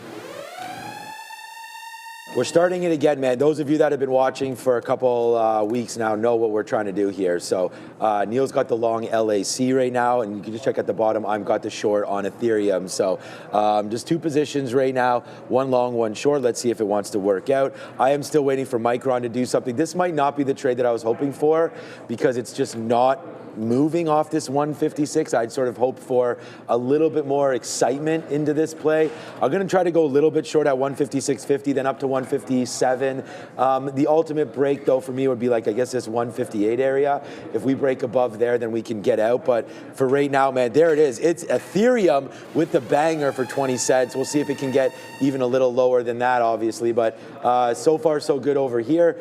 Just two positions as we roll through. I see the chat. Are you in position? Half right now. So Neil and I both yes, and hopefully you guys can find your way into something, or if not, sit on your hands, kind of like I'm doing. Just wait for the best trades. I think we got it with Ethereum right now. Yeah, I think it's the right one. I mean, the market is absolutely crushing to the downside. We just went past that 1% mark. I saw someone mention BBI taking a little bit of it. So I'm now into Palantir. That was the short that was the first short I wanted, but this is not even the price that I wanted, unfortunately, because we wanted up at 177, and it was just busting through 175. So sometimes you got to take it as it's breaking and losing the volume weighted average price. LAC finally decided to move. We're going to go to there in a quick little second. LAC finally started to move. We took the breakout at VWAP, but prior bar low is going to be the out. It tried to go. I was only looking for a small cap to the long side, and this one just doesn't want to be it. Yesterday it was fantastic 3 times. So far we'll go 0 for 1 on it. So Palantir short, and let's go to Adara at the desk. I just want to let you guys know we do have commentary coming from Fed's Schmidt. He's mostly talking about the balance sheet, but just be aware he is speaking. He also did say that the closer the Fed comes to hitting its mandates, the more surgical policy will become. So once again, like Jerome Powell did on Tuesday, we're seeing a little bit of concern from Fed members with regards to the policy path going forward. Again, Fed Schmidt speaking mostly about, I guess, the balance sheet. And I do want to remind you guys, no economic data at 9:45. At 10 a.m., though, we will be getting existing home sales and more Fed speak, this time from Fed's Bowman. Back to you. Make sure to like and subscribe. All right, taking some more out here on Ethereum. As you know, we'll go 1 for 1 over here. As yeah, I know Neil just was in that LAC. I said that I was going to wait for 6 and change. So hopefully we can get back into $6, and we'll see if that can work. But yeah, nasty move down over there. We can check out what's going on OpenDoor quickly as well. Make sure you guys do hit the like and the subscribe. Keep that going. There goes OpenDoor right now back into $8 again. So we'll have to watch out to see that's bouncing right now off the 200 period moving average on your 5-minute chart. So that could be a bouncing area. But like I had said, I don't really worry too much about this. I think 7 or 9, and I know that's crazy, but in the middle here of $8, for me, it's not really enough juice there to get involved, you know. So we're going to pass on that. And then I'm still waiting for Micron to do something, honestly. it might be, if anything, trying to build up to make a move higher right now, Micron, because it's not going lower. So that's a little bit of a pause for concern. I'm hoping that it can pop and we can get a fade into that one right there. But yeah, this is what we're doing. And you know, we had written it down when the Nasdaq was only down 0.6. You know, our number one trade was shorting the market. The market has now doubled what it was when we were talking about it. So it continues to be red, and this is not a one-day thing. I've been short here, the market now for 3 straight days. So, you know, now is finally starting to pay off a little bit here. If you had held any of those things overnight, of course, we're sitting here on props, so not possible for us to do that. But it is possible for us to put on some winners. And right there, Ethereum, big time right now into the ring of fire right now as Ethereum heading to the downside. It's a 30-cent winner right there, so that's 1% now. In the money here on a $30 name. So we'll start to take a little bit more out. Now Micron's finally starting to dip down a little bit. I still like that punch through 155, so let's see if that winds up happening. But all good, man. We're going to go 1 for 1 pretty big right now. So far, so good. Yeah, let's go back over and see if Palantir's doing anything. It is. It just went 75 to 74.5, and we're going to play this under VWAP as long as it holds. Intel already back at the lows. And that didn't want any part of $33 on Intel. Sometimes it's just how it is. So look, this is Palantir. It's down 2.5%. If the Nasdaq remains down, typically Palantir is going to do more of whatever the Nasdaq does. So I would anticipate if we stay trend down, if that has a little bit more. But Intel, bit of a missed opportunity. As I know, like I said, 33. So you know, it didn't get to $33. You're now under the volume weighted average price. I'm not saying the deal didn't make any sense to me. This whole Apple story. So I kind of felt there'd be some profit taking on it. And with the market doing this, eventually it's going to go down. So I'm going to look for the VWAP trade as well here on INTC. See if we can grab this one back at 31.5. LAC just seems like it's done. If it's not holding, like I said, if it's not holding that volume weighted average price tightly, then I'm waiting all the way down into $6. Right, so we're waiting for 6. It's at 6.5. Lots of time for that to get there. So we're just getting some more out of Ethereum again right now as we got some good drips down, right? We got 86, 87. We'll take a 94 right now as we start to empty out a little bit. We already got the move that we wanted to, so let's not be greedy pigs getting slaughtered right there. So we're not going to do that, obviously. Let me get out a little bit more here. There we go. We'll get out some more at 97. Just easing out of this trade now in half of it again as well. All right, what else here? We do have obviously this live board going for you guys, so hit the $, get in there. It's 9:45 right now. What numbers do we have out today? Let's just double check here. We already had those numbers come at 8:30. So at 10 o'clock we have existing home sales, and then Fed's Bowman, and then Fed's Bar. So we don't have too much going on here the rest of the day. Existing home sales will be what they are. The market shouldn't really react too much to that, I wouldn't think. It's CoreWeave's day today, up 0.39. Oklo down 12. Amazon, let's pause this for a second. Right now, Oklo down 13. LAC, tough trade early, but down to 650. We'll see if that can catch a bid there as well. OpenDoor, Amazon, Lumen Technologies, that pepg is right there. Big Bear AI, we've talked about getting out of that one, so that was a good trade. It looks like Intel going upside as well. Nope. So it's down. Is it flat now? It's up on the day, but it's only going down. Yeah. Well, so I mean, as goes the market, right? So the market's trying to battle back a little bit right now. We didn't want Intel until 29. Okay, nice move again here for Ethereum. Let me take something else out at 92 if we can get it. It just was trying to get down there. But here we go, man. Micron, our first trade for Micron is now in. Again, I like the short there. We waited for this. Let's see what work it has to do now. I mean, this 58.50, I think, is where we want to leave that to, which is the 200 period moving average. So we'll ease in and out of this trade, but it looks like, hey, again, Neil, there it is again, another winner to go on with our 2-for-2 start to the day here. Let's see how far Micron can go. Hopefully a lot lower than where it is right now. Absolutely, and just a big shout out to Beta Pro. We had them at the open. Want to shout them out because when the market is moving, everybody, you want to be paying attention to where you can get leverage.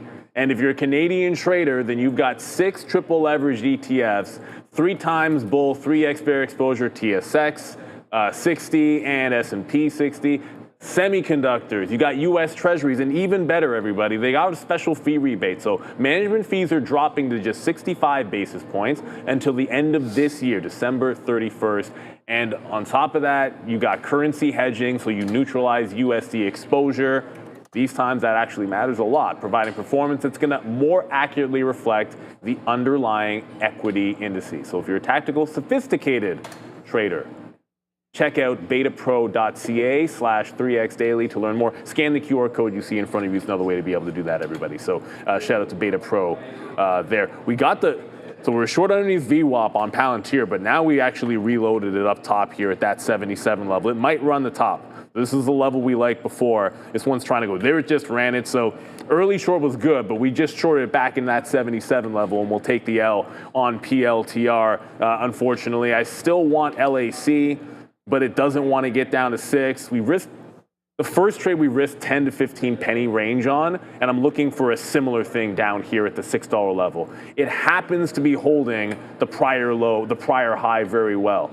So I'm open to the idea that you're holding the prior high and this pre-market low, and I can do a little bit of a trade here if I can risk 10 to 15 pennies off the low of the day as well.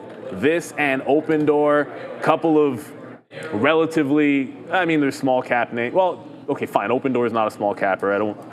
It's over 2 billion market cap, so I guess I can't call it a small cap. But you know what I mean when I say it. So it's showing a lot of strength and coming back in. This one's back above the volume weighted average price. So I think all systems go to take a VWAP shot here on OpenDoor. Those are the only two things I was looking long. So if it's over VWAP, I'm going to take the shot on OpenDoor on that long and risk it back into 80.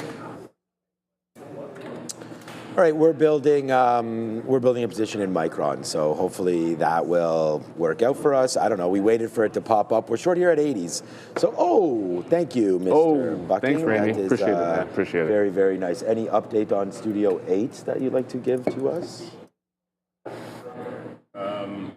Raining out. Well, so no update on Studio 8. Rain is good. Rain is good. We are painting. We need the rain, actually. Ooh. Dry fall paint. Drywall painting. Dry fall painting. Where? Over there. Over there, okay. So we spray it up, you hit stuff, and then as it falls, it dries. Stuff. Yeah. Oh. That's the good stuff. Yeah, that stuff was lovely. It's makes a mess, but it's going to be done. So. Okay, good. So, all right. So nothing that anybody will be able to see, but work is being done, and we look forward to Studio 8 coming through. So big change. I'm not doing anything until 158.50, man. I mean, I'm just going to try to layer into this trade. If it blows up, it blows up. The market is now coming back up to the upside. We've emptied our clip now more and more on Ethereum. We got some more outs. We actually got a great dip buy there just moments ago into 89.90s right there 5 minutes ago. I don't know what that was about, but we got it. And then we get another 96 right now as we start to fade just a little bit now on these plays. So yeah, all in all, it's all good, but we just got to wait. I'm trying to build into Micron. Micron got good news, right? I mean, it was a good earnings report. There's no doubt about that. It got faded out just a little bit right there. So we'll just average into it. We have about 1.5 units right now. I'll get like the 4 units, but it's got to get up here. It's got to get back to the 200 period moving average where we can fade a little bit. Maybe something here at 158. We can try again into that area, but 158.50 is my blowout stop. So if we can get upside, we'll take that shot right now with Micron. There it goes. Let's go, Micron. Nice little move back down to the downside. Hey, Sharif, this is what happens when we back in the building, baby. There it goes. Nice move down to the downside right now for Micron. So we're going to go 2 for 2 right here on this side. But I think this is maybe a call for Adara, or if not, we can go over and see what Neil's up to. Well, you guys know we actually got an early existing home sales print, and it was stronger than expected. 4 million here for existing home sales. That is stronger than the forecast of 3.95 million, though it is slightly below the previous print of 4.01 million. Again, early existing home sales print today, guys, but get ready. We still will have Fed's Bowman beginning to speak at 10 a.m. No other 10 a.m. numbers. Again, that print did come in early. Back to you. Thank you, Adara. Lots of Fed speak today, but not all of them are voting members, so make sure we pay attention to Bowman a heck of a lot. over there. OpenDoor just absolutely flew. Just checking out Palantir because I'm trying to get back into Palantir. OpenDoor just blasted through VWAP and won another 25 to the 850 level. Don't forget 850 was actually the high yesterday. It was the move in the aftermarket when they got the Jane Street disclosing an investment in OpenDoor. Jane Street had already invested. I'm looking for the pullback here, not taking the break of the high, not in this market. We're going to play this next dip into VWAP. The only two places I wanted long are that and LAC. And LAC is starting to come back as well. So we'll see if we can get one of these two on the next available dip. Palantir has to get back into that 77.5, 70, 78 area for me here. And there is a halt, although my halt scanner for you guys saying SPRC halted. It's not showing up on my halt scanner, but I can tell you it's halted to the downside. Tap of 612 for anyone that's asking. SPRC halted, another one of these small cap runners. This is where I think the juice is going to have to be to the upside. For me, it's OpenDoor or LAC, and Open's the one that's going right now. All right. Keep grinding over there. You'll find it. We're also waiting. We're just waiting now. We've only taken out, honestly, a quarter, 20% or so of this Micron. Hopefully, it continues to drop. I mean, it didn't even drop that much there. Like with this market kind of making that move. If anything, we should have shorted the futures there at the 50-period moving average. So that would have been something to do, but we didn't. So that would have been a play there to get involved with. But, we're still short Micron. I still like this play. Let's go over and see if there's anything else going on. We did have Oklo today. Was OKLO was also a big story early, and it's really not done a whole heck of a lot this morning. I mean, for sure, here in the pre-market, we dipped down into that 108 area and sort of held, and then we just now on open came into 110. I don't mean it hasn't done anything. It has a $6 range. It's quite a nice move, but it's just kind of like floating around the pre-market levels there as well, and waiting for those bottoms of 109. The other stuff that we wrote down here was TQ short, Micron short, Ethereum short, Intel long. So right now we have the bangers. I mean, I don't know. It's two trades. It's two positions, 2 wins so far here, and we just wait to see what happens with Micron. So I'm kind of just doing this. What's up, Mercas? What's the question you want to ask? Same question to me. Ask it again if you want. I didn't see it. Look, man, I'm trading with a little bit bigger size. I'm trying to hold on to this Micron. So this, for me, is going to be the one trade here. And, we'll trade completely, different names. Let us know if there's something you guys want to do in the chat. I've traded OpenDoor. I've traded LAC, all these names, Big Bear AI.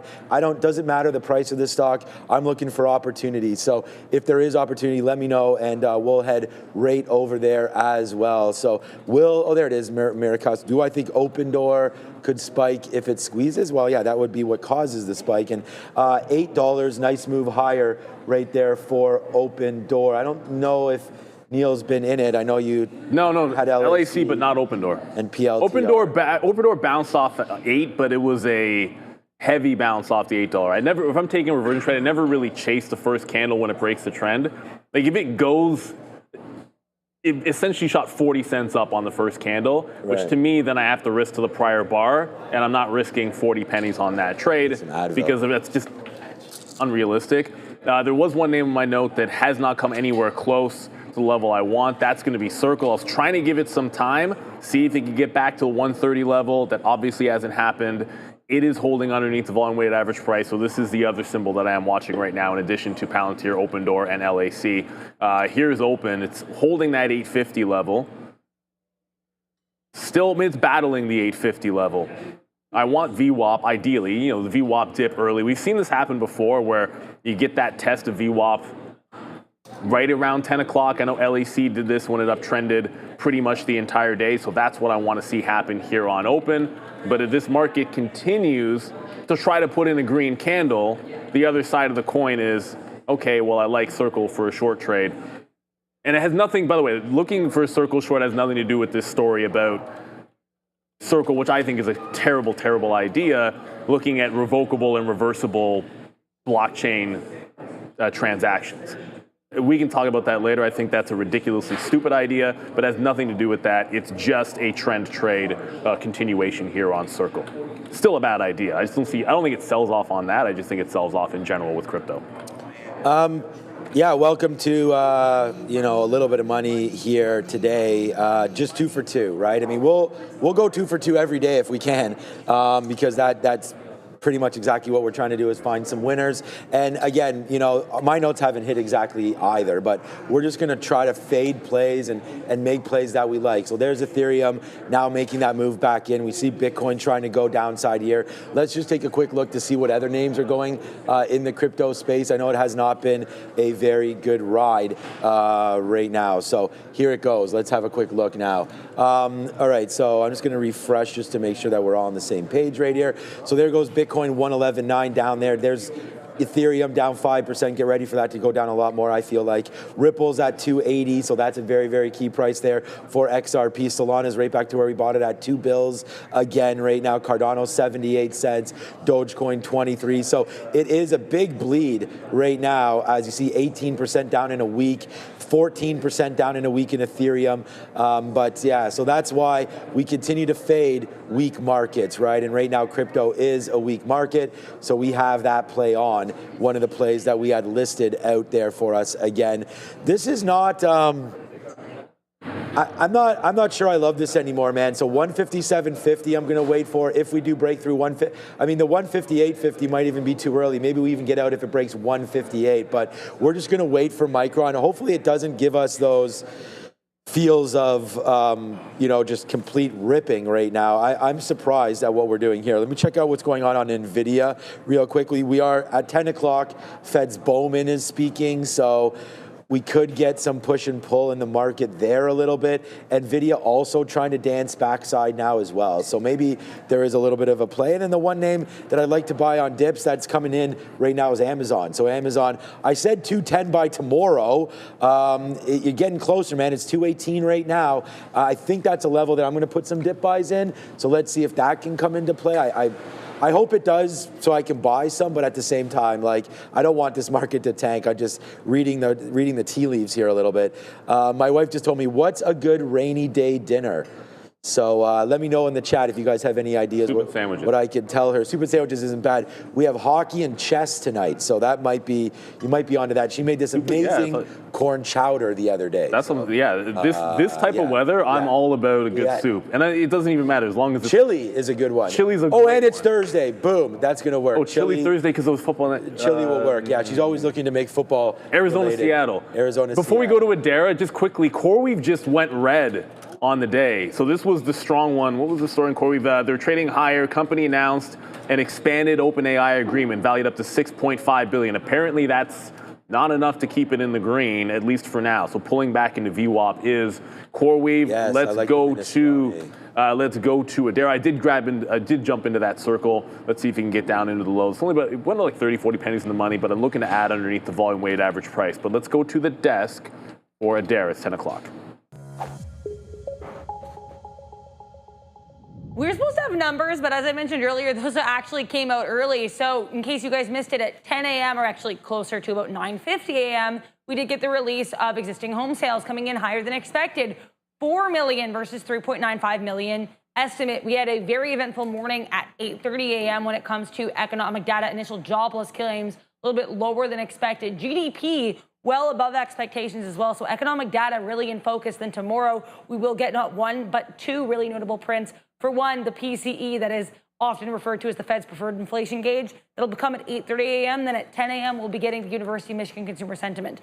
Neil just mentioned this story. Either way, guys, keep an eye here in CRWV. CoreWeave announcing an expanded agreement with OpenAI that could be valued at up to $6.5 billion. Then we have INTC. Intel, actually relatively strong on the day. They had a really great move into the close and yesterday's post-market on reports that the company is seeking an investment from Apple as part of its attempt to make a comeback. Seaport Global actually upgrading the name to neutral this morning. Last but not least, OPEN on watch. This name was mentioned earlier. Jane Street Group disclosing via a 13G filing they have an almost 6% stake in the company. Before we send you back to the guys, let's take a moment to thank our friends at OGen, Oragenics. Each year, 3.8 million concussions are reported in the U.S., but there's still no FDA-approved treatment. NYSE-listed Oragenics is changing that with its first-in-class intranasal drug designed for rapid brain access. With the concussion treatment market projected to reach $8.9 billion by 2027, Oragenics is uniquely positioned to lead the way. Learn more. schedule a meeting today. Like, subscribe. Back to the guys. Thank you very much, Sarah Dara. So, I mean, keep an eye on that CoreWeave for sure. I mean, that's a big, it's the only relatively decent-sized company that had this morning good news, I want to say. I mean, Intel, of course, had good news last night, but see what they're doing with that. Oh, come on, LEC, it's trying. We haven't had a close above the volume-weighted average price yet, but it's certainly trying to go. I haven't ordered to break out the local high, but I was kind of hoping it was going to hold VWAP there. It looks like it's not going to.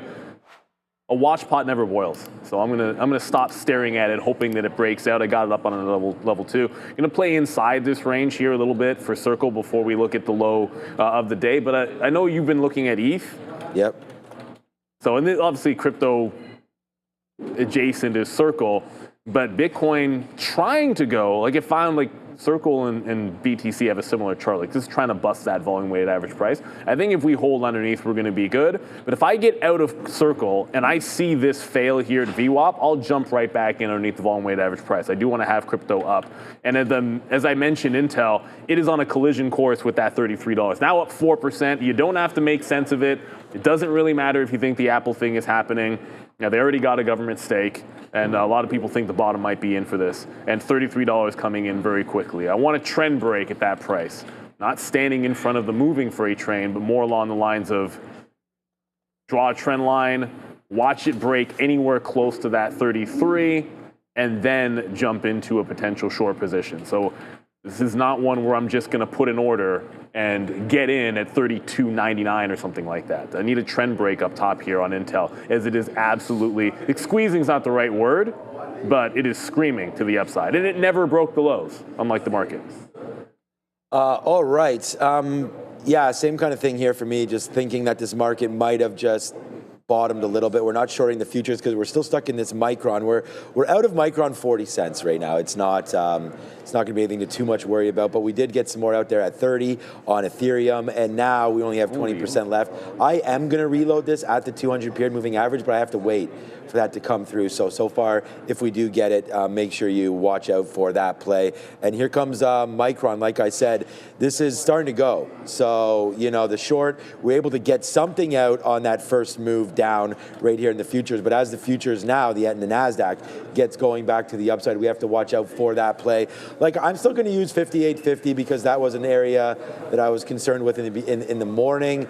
It's not the greatest. We said this already. NVIDIA's trying to battle back. A lot of these stocks now coming back in, right? I mean, Amazon was down to 218, now back to the upside. And there goes Micron as well. I'm just looking for a little bit of a, you know, longer take right there. That's 58.50 is, I mean, that's really 58.90. I don't think we want to hold it for that bottom, but 58.50, some of these bottom wicks right there. I just want to give it kind of an even level there. And I just don't want to stop out right at 58, right where the 200 period moving average is. So that's what we're working with right now, reloading Ethereum a little bit higher. I know it was a tough look there on Palantir, but there's the move back higher. And this is the thing, man, we get stopped out because it hits levels and then it just blasts again. So, hey, man, I'm happy as you know what on Palantir. This is a big position, but it's a nice move higher right there for PLTR. I still think 180 is an interesting fade spot. So if you get up another $1 and change, then so be it. Okay, here we go, man. 157.38. So this could be a reverse dollar loss right now, because if we take out 158.50, then we'll put a red mark on the day here with Micron. So that's something that I'm not looking to do, but it might be coming into play anyways right now, and that is a big break here on Micron. So let's see if it does continue to go a little bit higher. The trade right now, 157.40 is where we're short. We should take something out if it comes back to 157, but at this point, that looks like it's going to need the market to help us out right there. So far so good, but not great here on MU. Thank you for the super chat, Kelvin GTS. You just held MP Materials from under 60 to 77 to under 60 to back up to 74, 75 again. I think I am going crazy. I am slowly going crazy. 6, 5, 4, 3, 2, 1 switch. I love that song.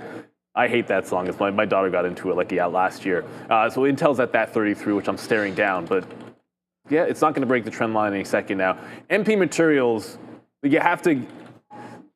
you have to sort of ignore the valuation here and recognize there's accumulation at the 50-period moving average. This was a stock that I bungled because it was this day, I'm like, oh, I want to buy this off the 50-period moving average. And I put a bid down, and then the next day they got a deal. And the deal was like a DOJ deal, and it went absolutely ham. And I'm like, well, I should have just bought it when it was close enough. So like I'm like 10% of a position in when it bounced the 50 period because I couldn't stomach getting all in twice the value that I was looking at getting the stock like months ago. So I like babied in. But the 50 period's been holding, so respect it. And if you're sweating it, then take the 10% bounce for something. And then buy the dip again if you like. It's just been holding so well and trending up, and I think it's in the right space. Let's go to Adair. Just keep an eye here on AMZN, the company announcing that the United Launch Alliance deployed another batch of their Kuiper satellites into orbit this morning around 8:09 a.m. That's per Amazon's blog. Now, also, we do have comments coming from Fed's Bowman. We know one of the biggest things that's been really said by the Fed with regards to justifying the 25 basis point rate cut are concerns about the labor market. Now, Fed's Bowman is echoing these concerns, saying that the labor market right now is more fragile. Again, Fed's Bowman speaking. Be aware if there's anything else of note coming from Fed's Bowman, I'll let you guys know. She does tend to be, though, as of late, one of the more dovish Feds, her and Fed's Waller, and then, of course, Fed's Myron. So they're kind of all more on the dovish side. She is speaking right now. Back to you. Okay. Thank you very much, Sir Adair. So I moved to a 1-minute chart on Intel because when it's going ham, sometimes I move to a lower time frame chart to see if the trend will break. The 3 minutes gone absolutely parabolic at this point. So it's hugging it pretty closely. It's gonna, if it happens, and that's an if the trend breaks, it'll probably happen relatively quickly in there as it's trying to go. I can tell you the other things. Open's still not closing above VWAP, and that's the same thing with LAC. I'd love to get back into the long in either one of them, but neither one wants to hold the volume weighted average price. I have a stop breakout for LAC 720. I'm ready to go if it can hold and close above the volume weighted average price, but it just does not. Neither one of those seem to want to go today. But when the market bounces, the money goes into buying like those quality names that are going upside. So maybe it'll take a little bit of a curl, and then those two can get going. Intel now 7% to the upside. Wow, Intel. Let's go. Yeah, maybe that 38 level could come a little sooner than I thought. Yeah, let's go. As soon as that comes, we will be emptying the clip, getting that powder, and then buying better companies with that powder. Okay, so Micron's trying to come back in just a little bit here, but again, we did have a decent reload. I mean, we could have been a little bit more patient. These are the levels that we finally, actually not even. I was saying wait for 155 to break. That never happened, and that might have been the sign there that maybe the long is right down in and around that area. I mean, we kind of, when it was at 157, we called 155. It gets down to 155.50, but the short is finally starting to move just a little bit in for us. I'm going to take like 10% out here at 50. Actually, yeah, let's do 10. Let's do a little bit less than 10% here. It already came down into 50. Okay, so I'm now bidding 57s there to get a little bit more out. All right, our first position here on the TQs just came in. I have to reassess this one because it is back here at the 200 period as well. So I don't want to be double the short here in the market, but 99.75 or so. 180 in green. What was that? Palantir's $180. Palantir is, oh man, thanks for telling me that one. That's a good one.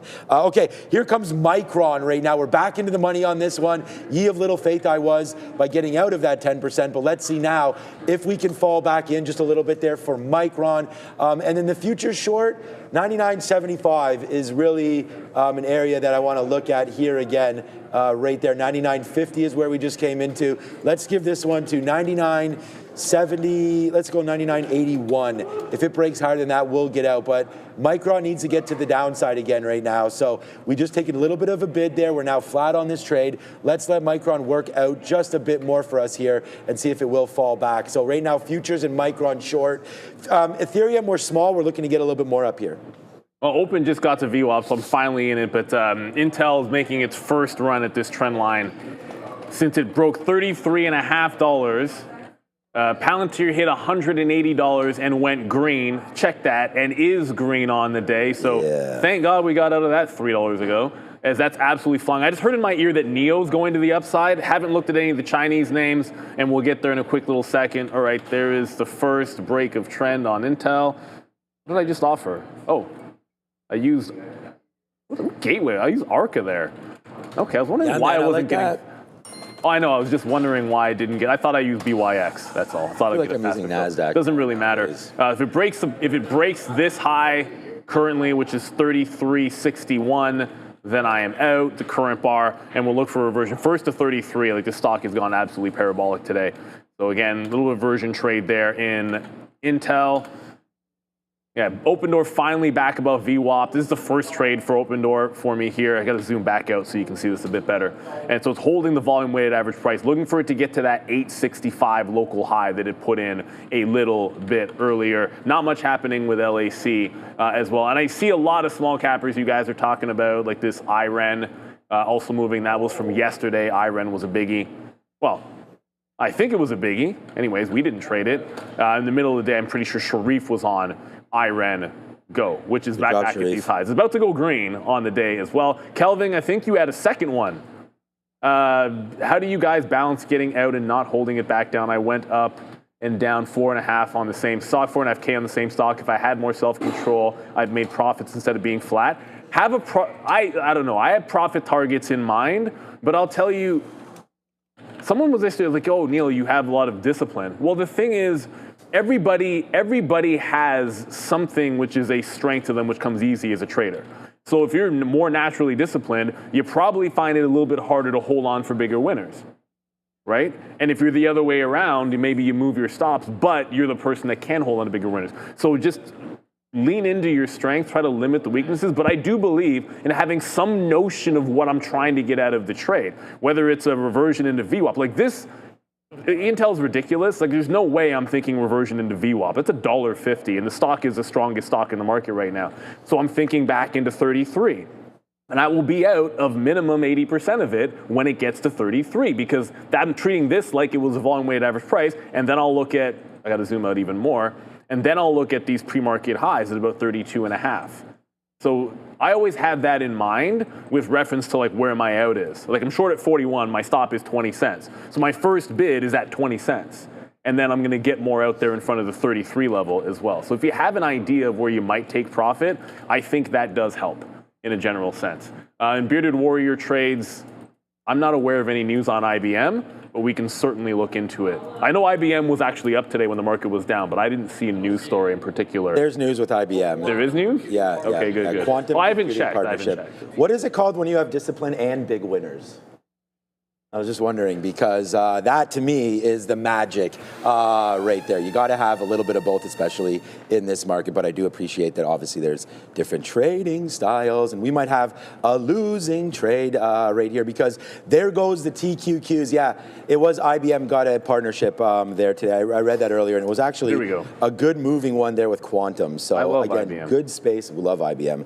Again, this is, oh man, this is probably one of the first stocks I actually really bought. I think it was IBM and Enbridge, I think, was there. All right, man, everything's starting to go right now back up to the upside. So yeah, we tried to short against VWAP, not working out right now. And here comes that discipline factor that we're talking about right now. You know, once you have the losing trades on, you got to have the stop orders. If this goes back up to 40s, we're going to get out right here. So again, 15 cents of a hit on Ethereum. Perfect. We'll do that 10 times out of 10, hopefully. Hopefully not 10 times out of 10. We don't want to take hits, but we'll do that if it comes out. And then here comes Micron. This is the one that we're taking shots on today. So this is, you know, our sort of, I don't want to say it's like a hope and pray stock, because I don't ever want to do that, because as we just said, you got to have, you know, the ability to make calls, and we're going to do that on Micron right now. If it goes against us, it goes against us. We've been having, like I said, quite the month, and we're putting a little bit to risk here today, and we'll lose a little bit if this does wind up happening. TQs, again, we just got that short. We're going to get out if it breaks 80s again to the upside. That's where we put that stop. So I'm just not going to be in this thing to let this continue to rip up. We've broke VWAP. We're just into some of these pre-market levels right now. So here it comes, man. Nice move down to these. Yeah, Christopher, I think you're right. It probably is called skills right there. And you're right, Adam DeLuce. This is what separates all of us as traders, but one of the most important factors that distinguishes, oh, thanks, Adam, and I know you watch the show, so you can definitely know what's good. You do have to set your risks appropriately, and sometimes you get hit, and sometimes you have those monsters, right? And today, right now, there it goes, TQQ. Like, what I'm down on this right now is about a fifth of what we made yesterday. So if you want to talk about having discipline in that, like look at this. There's the move down, there's the stop out. This is what my TQQ trades look like the last couple days, right? And so there's a quick 30-cent hit right there on the TQs. This is a $3 or $4 winner, plus that, plus these shorts there again. So, you know, some days it's not going to work. You know, like Vladimir Guerrero, you're going to hit the ball 1 out of every 10 times, and sometimes you're going to make those mistakes. But there, okay, there's the TQs. So this is the problem. Sometimes I get stopped out of a trade near the top and I get back in, but I'm not going to do that right now because the futures tend to be a little off of what I thought. I was not expecting this kind of a move back up. So we'll sit in this, give it a second, and wait. But we just got out at 80s, and now it's back in the 50s. So I feel like our level might have been okay there. But again, to go back to talk about what Neil was saying, there's that discipline. Getting out when it goes up and against you and hits your levels. Don't be stubborn. I think that's such a key thing, not just in life, but also in trading, right? You can always get back in and find another trade, right? And so that's what's important about trading, right? There's always another trade, and we'll wait for that. But, oh, man, that hurts because now it's down 30 cents from where we just got out there on the TQQs. So thanks for all the nice talk there in the chat, and that's what we're here for, right? Hit the like button. We're hopefully here to educate, give our experiences, answer your questions, and hopefully make some money today. So we'll see if that can happen. Right now, it's not looking like it unless Micron goes down. But Ethereum and Micron, 2 trades that we talked about and we liked. Too bad that TQQs came out. I'm okay, not going to short the futures again until we get a little higher levels. Whoa, what the heck where is we that are right dude doing? now. So good little look someone at Intel. No, that's not what I'm. No, that's. Shoot. No, there was OpenDoor? size on. Shit, I'm not on the level 2 if you guys can see it. Someone just flashed big.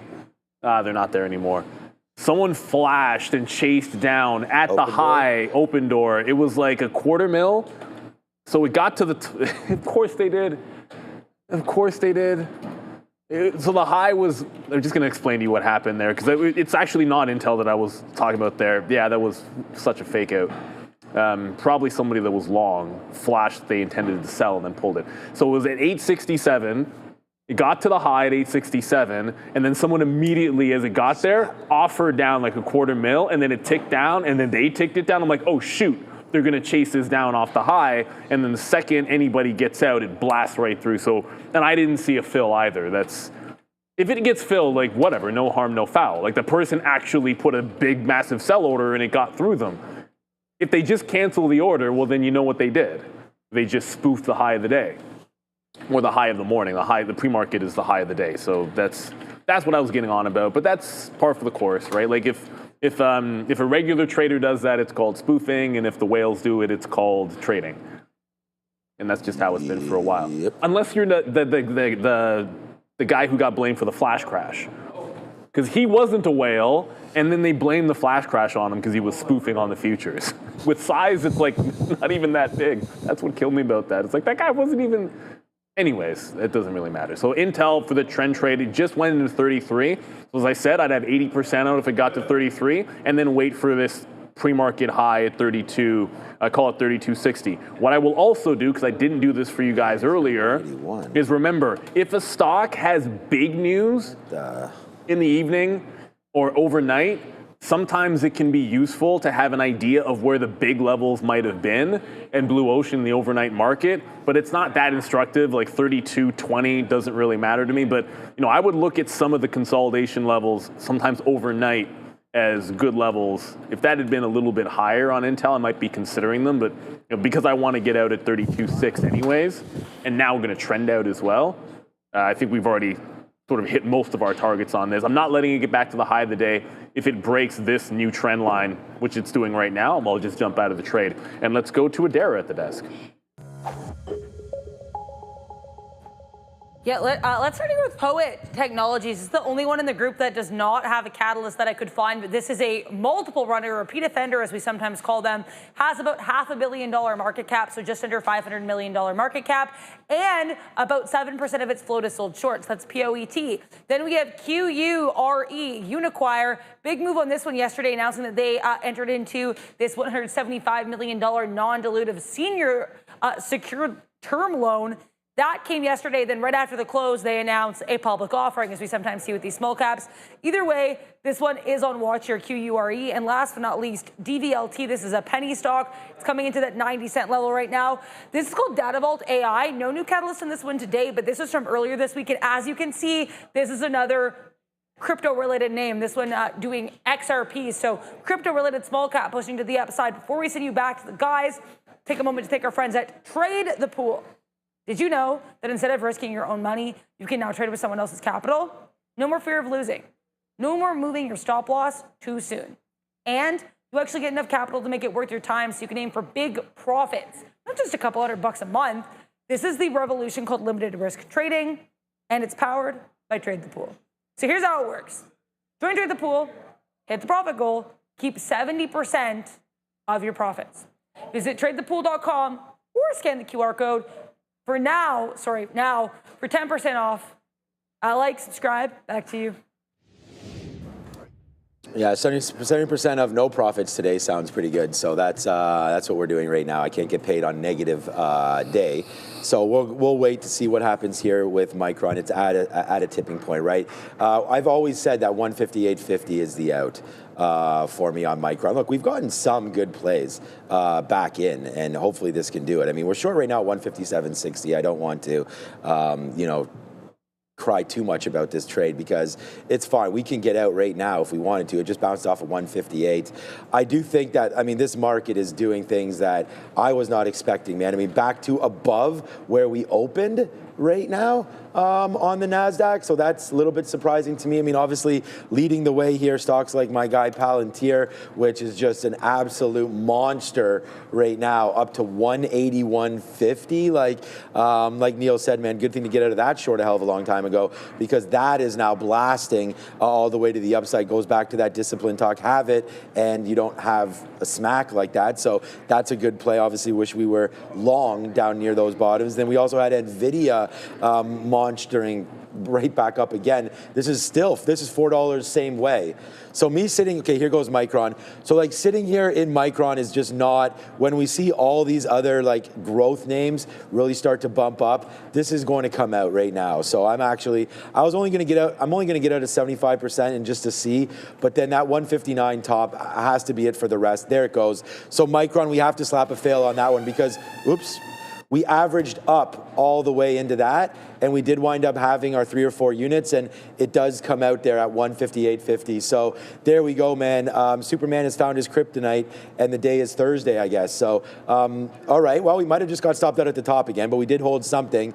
It's not going to be enough to put us green unless this thing comes back to 156, and I'm not worried about it going green. We did get stopped out right there of our Micron trade, which might have been at the top. Who knows? Let's give it a little bit of a second to have a breather here and find out if that's the play or not. But the longs are what's right so far there today. So nice move. I know Intel fell back in, which was a good one over there for Neil. But I just want to check Amazon real quick because this was possibly a good dip buy. We said at 218, we were like, okay, 218, good level there. Move right back into the pre-market highs again. So I don't think we're getting ready to short anything quite yet. Our TQs is getting up to that level of $100 again.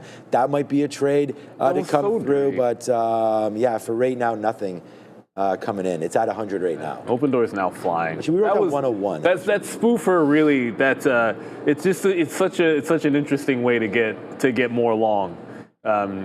Someone just pulled off in here. Like it's fake to make it look like you want to sell big, but then just as it started to tick down, swipe through and then it breaks out, and then anyone that shorted it just gets stopped out, and now OpenDoor headed toward $9. I really hope there's some kind of a like organized pullback, like trend back down and then break, like here, like it trends back down into VWAP, it breaks out that prior bar, so jump into the long trade. It just didn't work. Intel's, by the way, still going. It bounced off 33 pretty cleanly. So all you got is like the 33, like 40 to 50 area down into 33 even as that stock. 6% on this Apple story. It's not even a story on speculate. Well, it's whatever. They asked Apple to invest in them. Like, who does that? Would you please invest in us, even though I'm not sure it's not a thing that you guys usually do, and I can't imagine why you would be interested, but please do it anyways because you have a boatload of cash. You know, Amazon's got cash too. Meta's got cash too. Who else has cash? Google's got cash. How come we're not asking them?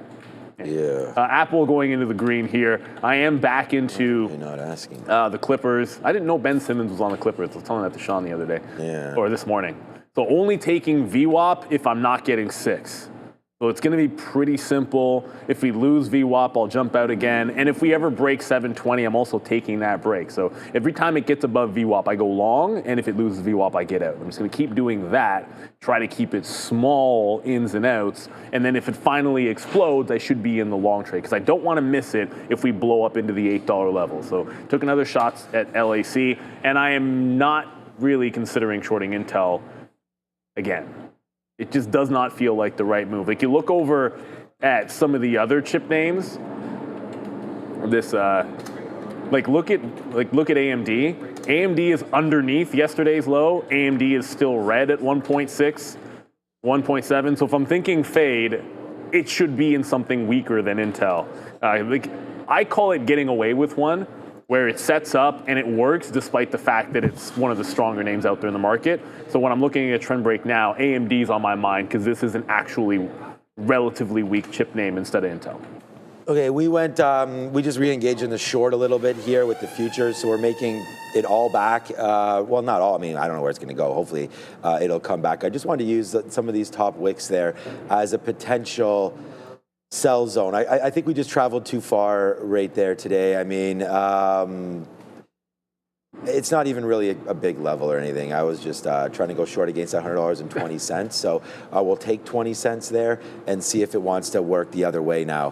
Hopefully back down in, needless to say. Our crypto almost burned us there. So I'm going to put a bid here at 30, see if we can get something right there because we almost got stopped out at 40s, which was our stop out zone there. So if the futures can please come back in, that would be nice for us. But there it is. So we get a little bit of a fill there at 30. We only got part filled. Hopefully that can come in again and fill us the whole way. There it goes. So now we get filled up on the top side there of Ethereum, and hopefully this one can bounce. But we are moments away from being stopped out of that trade. So we're just sort of easing the blood a little bit here right now, like wrapping some of that rope and wire around our wound right now and see if we can stop some of the bleeding. Yeah, wire might not be a good idea there. Well, yeah, like bandage, gauze. Nice. Yeah, around. Just try to tighten it out. You know, man, I'm reading the most jacked up book right now. Oh, you are reading a book? Okay, what is it? It's a Stephen King, like The Long Walk. They're doing a movie for it. Yeah, that story. Long Walk? Okay. It's jacked up, man. Is it? Well, that's not spoiling it because the trailer's out right now. It's literally a bunch of kids that are in a competition to see who can walk the longest. And only one of them is like 100 kids literally walking down a road. I don't like kids. And then the last one to stop is the winner. And you can imagine it's a Stephen King, so you know what happens. Right. I would be good at this. I walk everywhere. Sign me up for this competition. No, but it's... No, I don't think no, it's... No. It's to the death in the book. And I'm wondering how they pull this off. And I'm reading the book, and I'm like, how are they pulling this off in a movie? To the death. Because, it's morbid, man. But it's Stephen King. So yeah, I mean, it's a movie. Yeah, movie. It is a crazy-ass book. And I was expecting it to be jacked up when I started it. And it's still kind of messed up. Anyways, it's neither here nor there. There was something else. I saw someone put in Nike in the chat. And that was a name that we hadn't heard in forever. And it made me forget, that we had some thoughts on Lululemon I was going to get to. But if you're looking for things that have not bounced, Nike down 2%. And this chart, that's not good. That's a flat bottom break through 70. So all of the nice bounce that happened in Nike, well, this is a huge potential break underneath the 200 period, and that support has to close. There's a daily chart. It doesn't mean jack if it actually bounces here and closes back at 71. Like, you could interpret that as actually bullish, because then it would have wicked the bottom. But right now, that actually looks very bad for Nike. It's the kind of thing that can turn it into a short it till it's not kind of deal for the next $5 or $6. So it's worth putting on the radar, I think, Nike, as the market bouncing nicely. And we talked about this yesterday. When the market was tanking, like, what was actually strong? Ask yourself that question. When the market's bouncing like this V shape, what is not getting off the schneid? And that's going to tell you a great deal as well. So into AMD only because, Intel may have worked, but it's the strongest chip name out there, and AMD held structure. And when I say structure, I just mean it's underneath the prior day low, which means support can be resistance still on AMD. And there's a lot of aggression. I'm freezing right here. There's a lot of aggression. It's because they have the door open. Oh, do they? What a surprise. Okay. At least it's too cold outside, so maybe no flies will at least come in here. But all right, so we're just letting everything settle down right now. Hopefully we do get a little bit of a downside push. We just reloaded a little bit here on the futures, waiting to see if that wants to get a little bit lower. Remember, our stop is going to be $100.21 right there, sort of the highs of those most recent candles higher right there. We just took some there at 110, covered some more at 97s there, but Fed's Bowman speaking right now and now concluded. So if there's anything of worry or anything, Adara will get that to us and we'll figure that all out. So it's not winter already right here. It shows 18 degrees. Is that right on my phone there? Like, it's not like it's cold. It's just cold in here. I'm not complaining about it. It's typical fall weather, that's all. I'm going to change my widgets. And look at that, Fed's Bowman. The data the Fed uses has not been as accurate as we would like. What? You're telling me there's issues with employment data?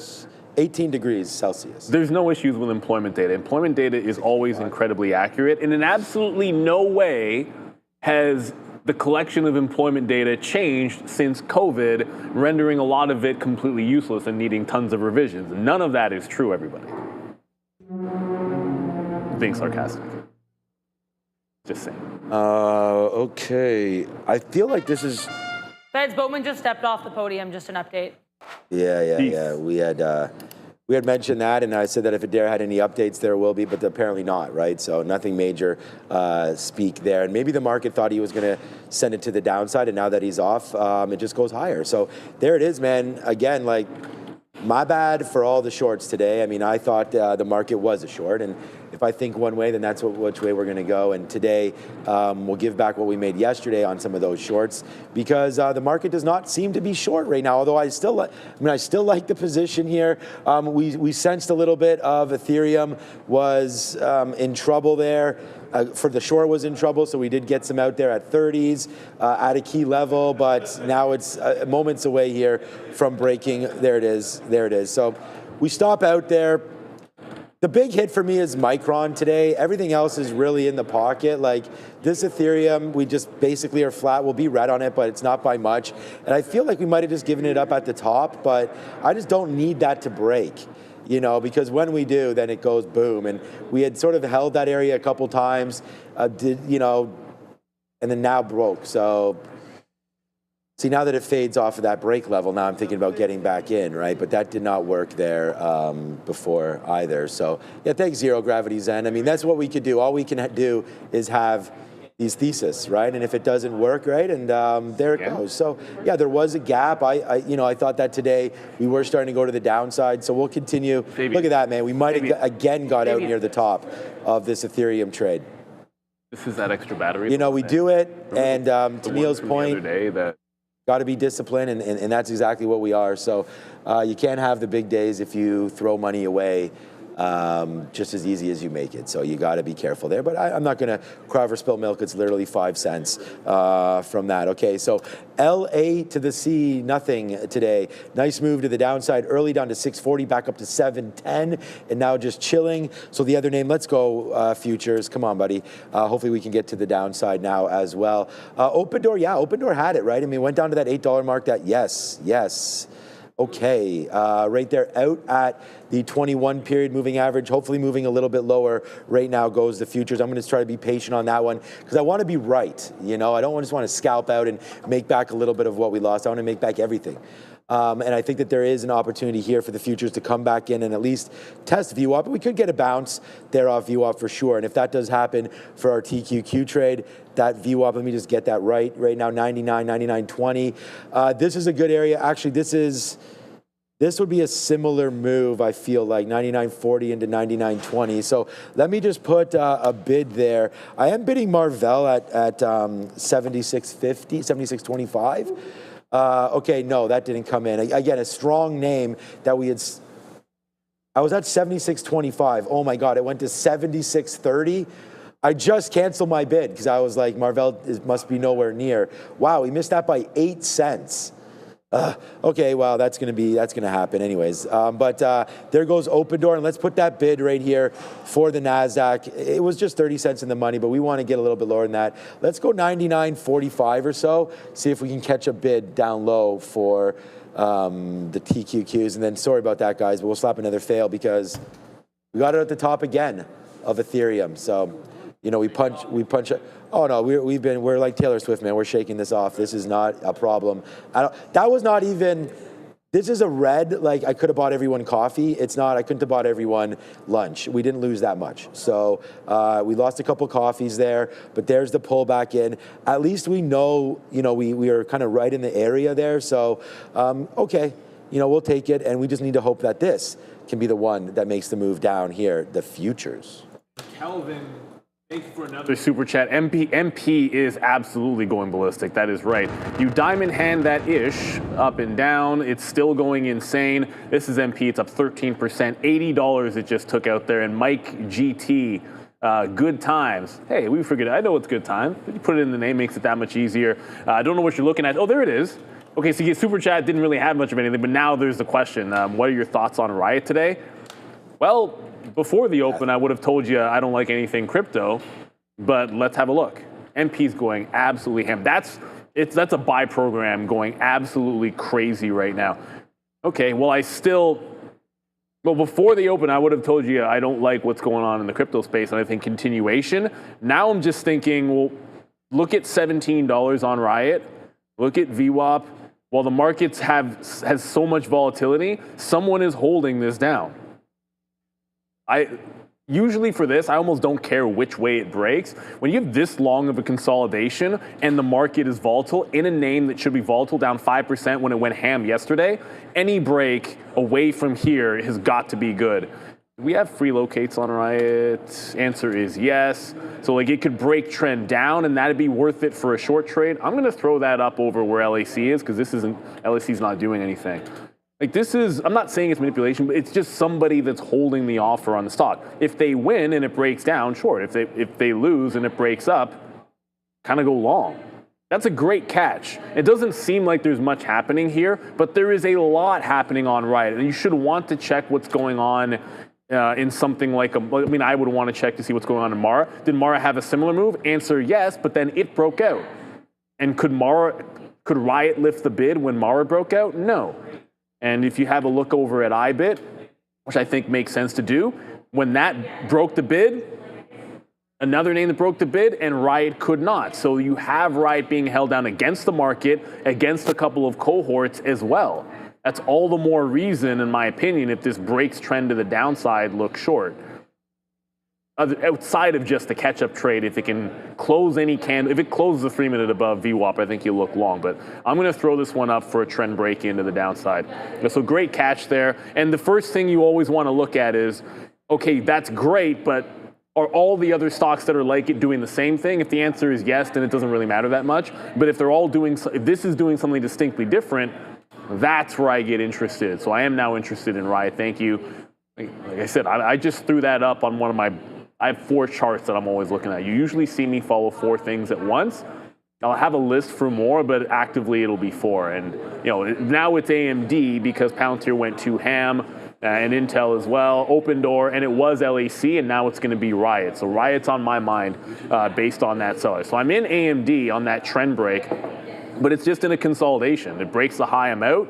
If it goes sideways, then I'm just sitting in it as it continues to go sideways. That is a very good look on that Riot trade. Well, maybe I don't know if you're trading it or not, but on the Riot tape, it's abnormal behavior, and whenever that behavior stops, I want to be involved. Man, okay, let's. There's only 20 minutes left until the midday show, so we want to thank everybody for joining us here today. And if you have not, please hit the like and the subscribe. I mean, we're getting record views now every single day. And we want to thank all of you. So if you're over here, 1.1K, 8,500 watching. Let's see if we can get that up to 1. Let's go 1.7. I think that's pretty reasonable there if we can get that. So if you guys are watching, you haven't done it yet, please hit the like and the subscribe. Tell YouTube you found it. We're doing this, completely for free every single day. So help us keep it that way, and let YouTube know that these guys are legit, and we have enough viewers and blah blah blah. So please hit the like and the subscribe to that, man. All right, so here we go. I think we're going to go over to the desk with Adara with an update. Yeah, record views. Yeah, so I want to thank everybody for supporting us every day. So thank you for all of that. And is that a call over? Yeah, let's go over, Andre, to Adara. This is our sector watch. We're going to talk here about these sectors. As you can guess, a lot of them are red. Consumer durables being led to the downside by TSLA, Tesla, giving up a little bit here after generally upside moves over the past couple days. Health technology red, producer manufacturing red, health services pretty red. Technology services and electronic technology are interesting, with the exception of Meta. All the Mag 7 names in both these sectors are relatively flat, but you do have some other names that are performing in their own ways. You've got Oracle and AppLovin both sharply to the downside. ServiceNow down about 2%. IBM, though, is actually green. We know they had a quantum-related headline. And Netflix green as well. Now, in electronic technology, other than Intel, which, of course, has apparently been hitting up Apple to see if they'll give them an investment, you've got a lot of weakness specifically in the other chips.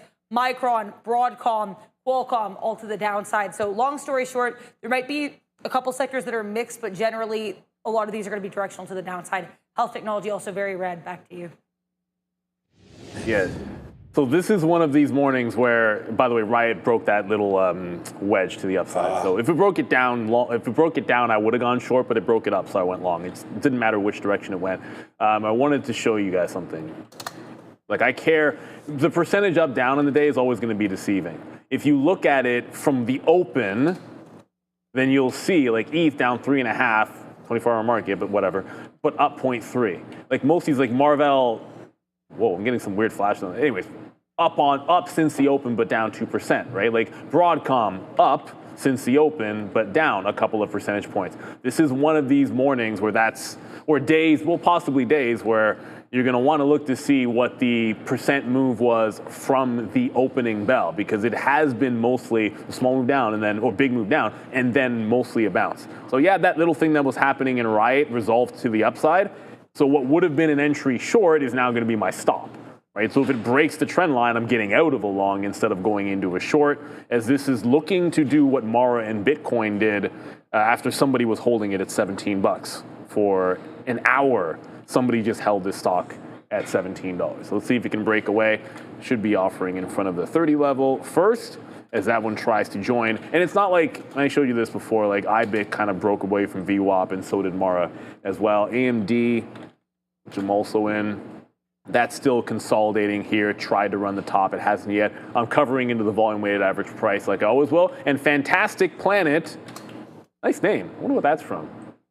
Kind of rando in the chat. Fantastic Planet there. Yeah, we got some randos. NIO.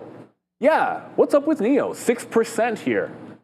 And it's not the beginning of the month, so there's no delivery numbers that we can talk about for NIO. But it's what a changing of the guard. Now, look, BYD is obviously going to sell way more than NIO, but if you slap these two charts against each other, one of them is breaking out, and it's not BYD. NIO with another high break, and hopefully I'm not jinxing it, because it actually went through this local high and then failed this October 2024. Doesn't really break that top, but this is a hefty run here for NIO when it bottom ticked, and it's a rounded bottom into this top break here at about 780, let's call it. This is a definite trend continuation breakout on NIO. And I'll double check to see if there was a story on NIO. I don't recall reading anything overnight. As I said, we're not going to get deliveries. Mizuho just maintained it. What? Oh, maintain a neutral rating, but they raised the price target. So there was a price target raise from $6 to $7, which is still underneath the current price. So Mizuho, yeah, that was yesterday, though. There's nothing today. Anyway, so yesterday they had someone raise a price target to under what it is, and now you're getting continuation. Watch out for those deliveries. But they've been turning it around here. Momentum-wise, good, but I'm still not a big, massive believer in the whole battery swap thing versus what literally everybody else is doing. Yeah, I mean, mine's car's downstairs right now, fueling up. So right? It's it's definitely a convenience if you have a charger available to you. And those charging stations look cool. Like they're all like super fancy and they look. Have you seen? But they have like these. Some of the ones that I've seen have like these lounges, and it's like, but that just means it's even more expensive. Like, that's the thing that gets me. Like, where's the scalability there? Yeah. Looks cool, but. Yeah, it does look cool. And I like the idea. The idea is pretty It's a cool cool concept. too. I mean, I think the concept is There's what videos where you can watch them doing it. It looks really cool. Automated. All right, so so we're back to flat on the TQs. At least we can have a winning trade here today, which is nice. So hopefully this can turn out to be one. We just covered half of this trade. We did get stopped out there at $100.20, but we got right back in because it was it's the same stop as what we did on Ethereum. But this time we got back in and got out of half for a much better risk to reward than what we had in the past. And now, of course, it comes right back up. So at least we had a good idea of getting something out. But this is when I have my worst days, is when you're thinking about just keep on going into the same positions over and over and over again, despite it telling you it's wrong. So if this breaks 30, then we're going to get out. It's funny that just came back up and it's ripping right now because as Neil was talking, there it goes. And as we had Adara, that's when we were starting to cover, and I would have liked to have mentioned that, but I'm just mentioning, there it is. I'm just mentioning it. Okay, we got stopped out there. Just letting you guys know that if it broke that top, then we're out. So we took another shot right there. So again, the big hit is Micron, really. Getting stopped out there around 159. It is now looking like it wants to top out. But again, these futures are like on the road to getting green, I feel like, here a little bit. So I'm not 100% certain of what exactly we want to do. We'll retest Micron here at the 21 period to go short a little bit here. But, not completely in love with this. We'll go a little short here at 158.60, holding against that 159. I just think this market's had a huge move up, right? Micron's still down 2% there today. I know they had some decent earnings the last couple days, but we got hit there. I thought that the move down was continuing. We did get a story today with Micron about here it is here. China's YMTC plans DRAM and AI chip. China. Oh. Hello? And AI chip expansion right there. So that's not going to make Donald Trump too happy about all this expansion into China. But we'll wait to see what happens with Micron, of course, a U.S. company. Maybe that's part of the bump up today. We get good feels in U.S. names, right? Intel's having a good day today. Probably Marvell has bounced up a strong power. Look at Intel, man. $33 right now, and huge volume today. 110 million shares for INTC. That thing keeps on pumping too. So yeah, man, it's here today. The moves are up today. When it's up and it's up and it's up. Shout out to Cardi B right there. But wow, there's Palantir is up for sure, man. We like ye a lot. This would have been a great day to look at your portfolio in the morning at 9:30, and then now it'll make you feel much better if you have a lot of these tech names as they all continue to climb to the high side. But we've been talking about a lot of the same names today, so let me just have a quick broader look right now for everybody. Hit the like button, hit the subscribe, be part of this community. It is the greatest. Eli Lilly, look at health technology today. Danaher, that's getting killed, down 3% today. Eli Lilly down 2.5% as well. Gilead, Bristol Myers down. DHR the biggest. But General GHECG Healthcare down as well today. So that one hitting it. We do have a nice move down here in Micron, so I'm going to have to take a little bit out there. So we'll punch a little bit out. There's Tesla leading the way in consumer durables. Wow. Come on, Tesla. You have to be that dramatic right there. Down 3.5% there for TSL to the A. I did want to look in where there was potential strength, right? And we do see strength today in the financials. So you get JP Morgan nicely up, Bank of America cooking as well. We're getting close to all-time highs or back to all-time highs on many of these names right there as well. IBKR, we talked about that. A little bit of Robinhood is not even in here somewhere, but let me just check out. We're going to go over to Adair in 1 second, and we'll come back and figure out what's for lunch. But Robinhood right there. Okay, 125, so it is in a drawdown today, obviously down 1.5, but wow, that hit 120. Like, you want to talk about stocks that were really on something early. Like this move from 123 down to 120. Does SoFi survive that move as well? No, SoFi does not hold 29, so that was a key level for us. The last couple of days was 29, and we'll see if it can get back up to it. Like SoFi was down to 27 today. This morning? Yeah, man, there was a lot of big moves that were missed all the way back up there to the upside. So yeah, a little bit of a rough day here for me, but I'll just speak for myself. There's a move down. We did get a 30 fill there on Micron as I was talking. So That was pretty good down there at the 50 period. So we'll see if Micron can continue a little bit lower. We're just short here at 60 against 159. So that's like that 1-to-1. Take 30 cents, risk 30 cents. Let's see if it gets a little bit lower. All right, I've stopped talking. Neil will take the mic when we get back from Madeira.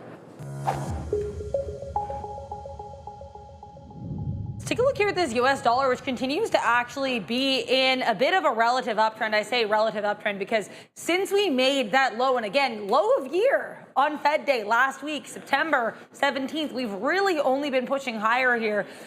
Nice look. Right now, we're at that 98.38 level. Now, we did get some economic data coming through this morning in addition to so many Fed speakers. So let's talk about that economic data again. Initial jobless claims lower than expected, 218,000 versus 233,000 expected.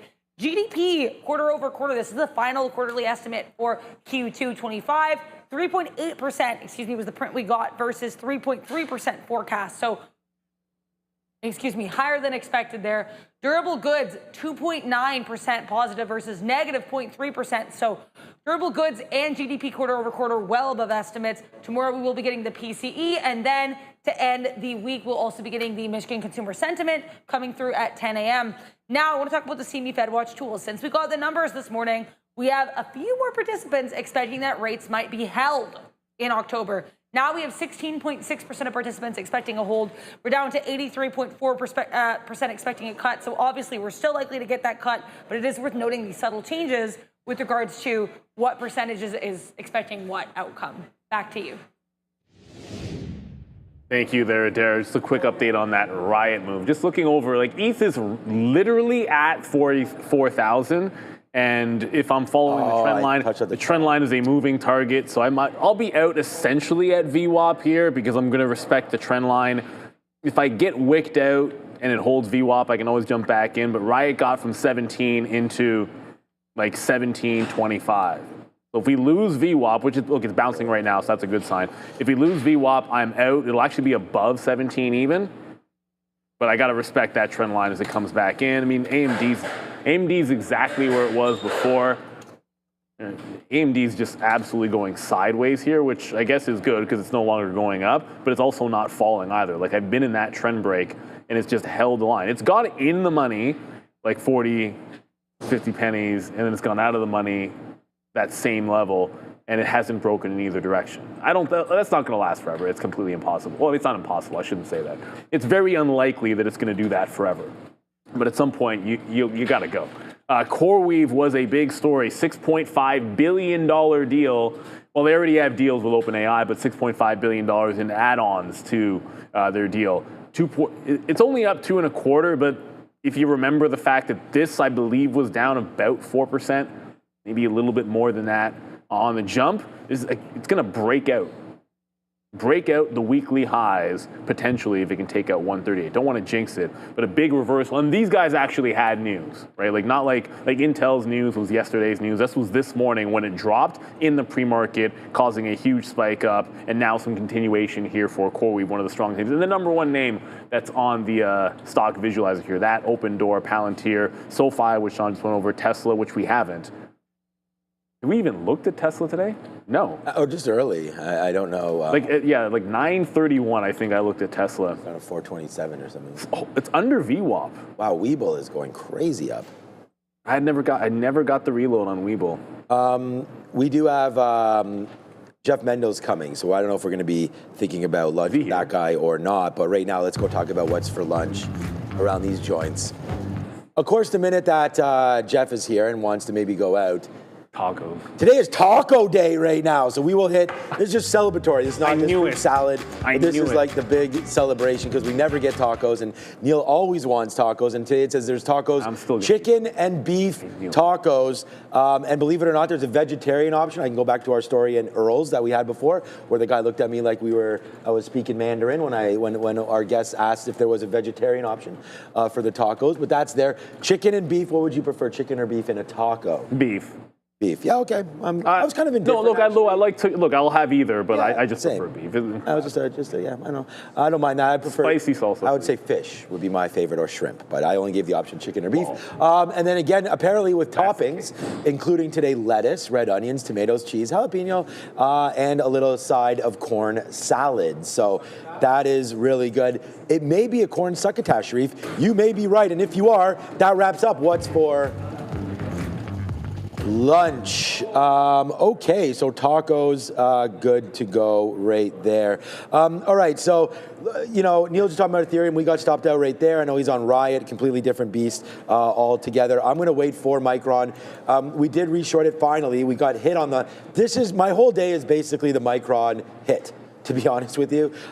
We lost on the futures, but like I said, not as much. Cup of coffee there on Ethereum, about 3 or 4 cups of coffee on the Nasdaq, and a franchise or so on Micron. No, we didn't lose that much. But we're gonna wait here. I am bidding 158.11s to see if we can get out near 158, and then after that pull, we'll see how low can we go on Micron, potentially not low at all, as Micron's ripped today and taught me a lesson. I'm just not sure what that lesson is. All right, Webull, go, give me those just printed 12s. Come on, my guy, I'm at 11s. That would be nice to get that. Come on, Micron, give me those 11s. Now I'm holding up the bid at 11. That's me on Nasdaq. Oh boy, we just missed it. Okay, so, or did we get it? No, we did not. Yes, we do. Now we get it on Micron. Look at Webull today. Let's go, man. That's another one. That keeps on going to the high side, so ride that bull higher, my guy, right there. All right, yeah, we put a little bit of damage back into the system on Micron. We did get our 11 fill there, so there it comes in. I think it might have spiked only to 10, but that's a good fill. We already had it down here, so that's kind of why we put it there. There's 158, just ahead of it. And then I do have another bid there at 80s, which is right here. So if we can get a move down on Micron, then let's enjoy that. And then maybe we can make it all back, to be honest with you, if we do get a nice lower move here on Micron. So here it goes, man. So far, so good. Props it up. It's 50 cents in the money. Thanks for joining us. I got stopped out of Ethereum where maybe I should not have. And then the TQs, man, they just ran that top for me. But like I said, we had some good outs. Good outs, and then just right there again. So completely fine with that risk. I think we like where we took that shot. So that's all that matters. You got to take, don't don't cross half court and just take one of those like heat check threes that you see way too many of in the NBA. But we have 2 questions before we throw you over there. One's a super chat, but I was going to get to Ronax first here. Palantir. Did I think it was going to get to 184 today? Absolutely not, because I was looking for the short end of the prior low, which thank goodness was $4, $7 ago when we're out of it. But yeah, the 184, if it can do a trend break like Intel did, yes, I will take that short. And then how does the bounce look on Rigetti when it comes back into VWAP? My first answer would be, right, Palantir might be breaking that trend right now. I've got it on another level 2 up here, so I'm not going to miss it, at least ideally not. Going to make sure we're ready for it. And Rigetti, in terms of a bounce off the volume weighted average price, I'm not necessarily, I don't love it. If I'm thinking strength continuation on today, I'd rather it be in like a more quality making money company, not the frothy ones. Those I'm not feeling for the bounces long. I know it can be a potential squeeze play, but I'm not taking it because I feel like if it fails, and if the market does roll over, these guys get punished more than everybody else. That's just the way I'm kind of approaching today. So, I'm not going to take it on Rigetti. I feel like they're on the other side of it. But let's go to the midday. We'll get some tacos and some lunch with Jeff Mendel. We'll just do both. But let's go over to Sharif and Joseph. We'll see you too.